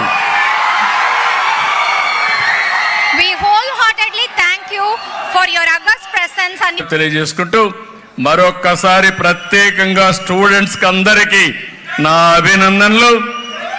All the best, good luck. Thank you one and all. we wholeheartedly thank you for your august presence and your words of encouragement and inspiring us immensely. To express our deep admiration and gratitude, we request our Honorable Chancellor, Dr. T.R. Parivendar, to present a small token of respect to our esteemed Honorable Chief Minister, Shri Nara Chandrababu Naidu Garu. Kindly be seated. I request everyone to kindly be seated.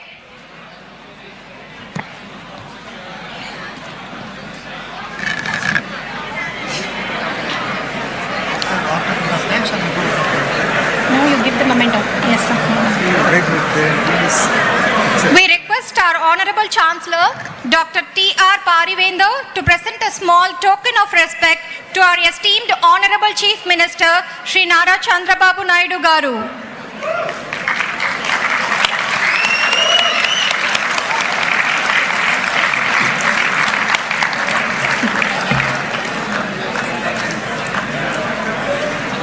Yes. Thank you, sir. To formally bring this conference to a close, we now invite Registrar SRM University AP, Dr. R. Prem Kumar, to kindly deliver the concluding remarks. Honorable Chief Minister of Andhra Pradesh, esteemed dignitaries, distinguished speakers, respected colleagues, and dear participants. It is my honor and privilege to deliver the vote of thanks on behalf of the Planning Department Government of Andhra Pradesh and SRM University Amravati. As we conclude this important conference on population dynamics and development, first and foremost, I extend our deepest gratitude to our esteemed Chief Minister for being with us today evening and sharing his valuable thoughts on the policies and the 10 principles he is going to implement for the state. I also wish to sincerely thank to all the distinguished speakers, panelists, and moderators for their engaging discussions. Your contributions have helped us to gain a deeper understanding of the social, economic, and policy aspects of the population dynamics. We also extend our sincere thanks to the Planning Department Government of Andhra Pradesh for giving this opportunity to SRM University to organize this conference. We expect and look forward to have continuous collaborative activities along with the Government of Andhra Pradesh in making the Andhra Pradesh as well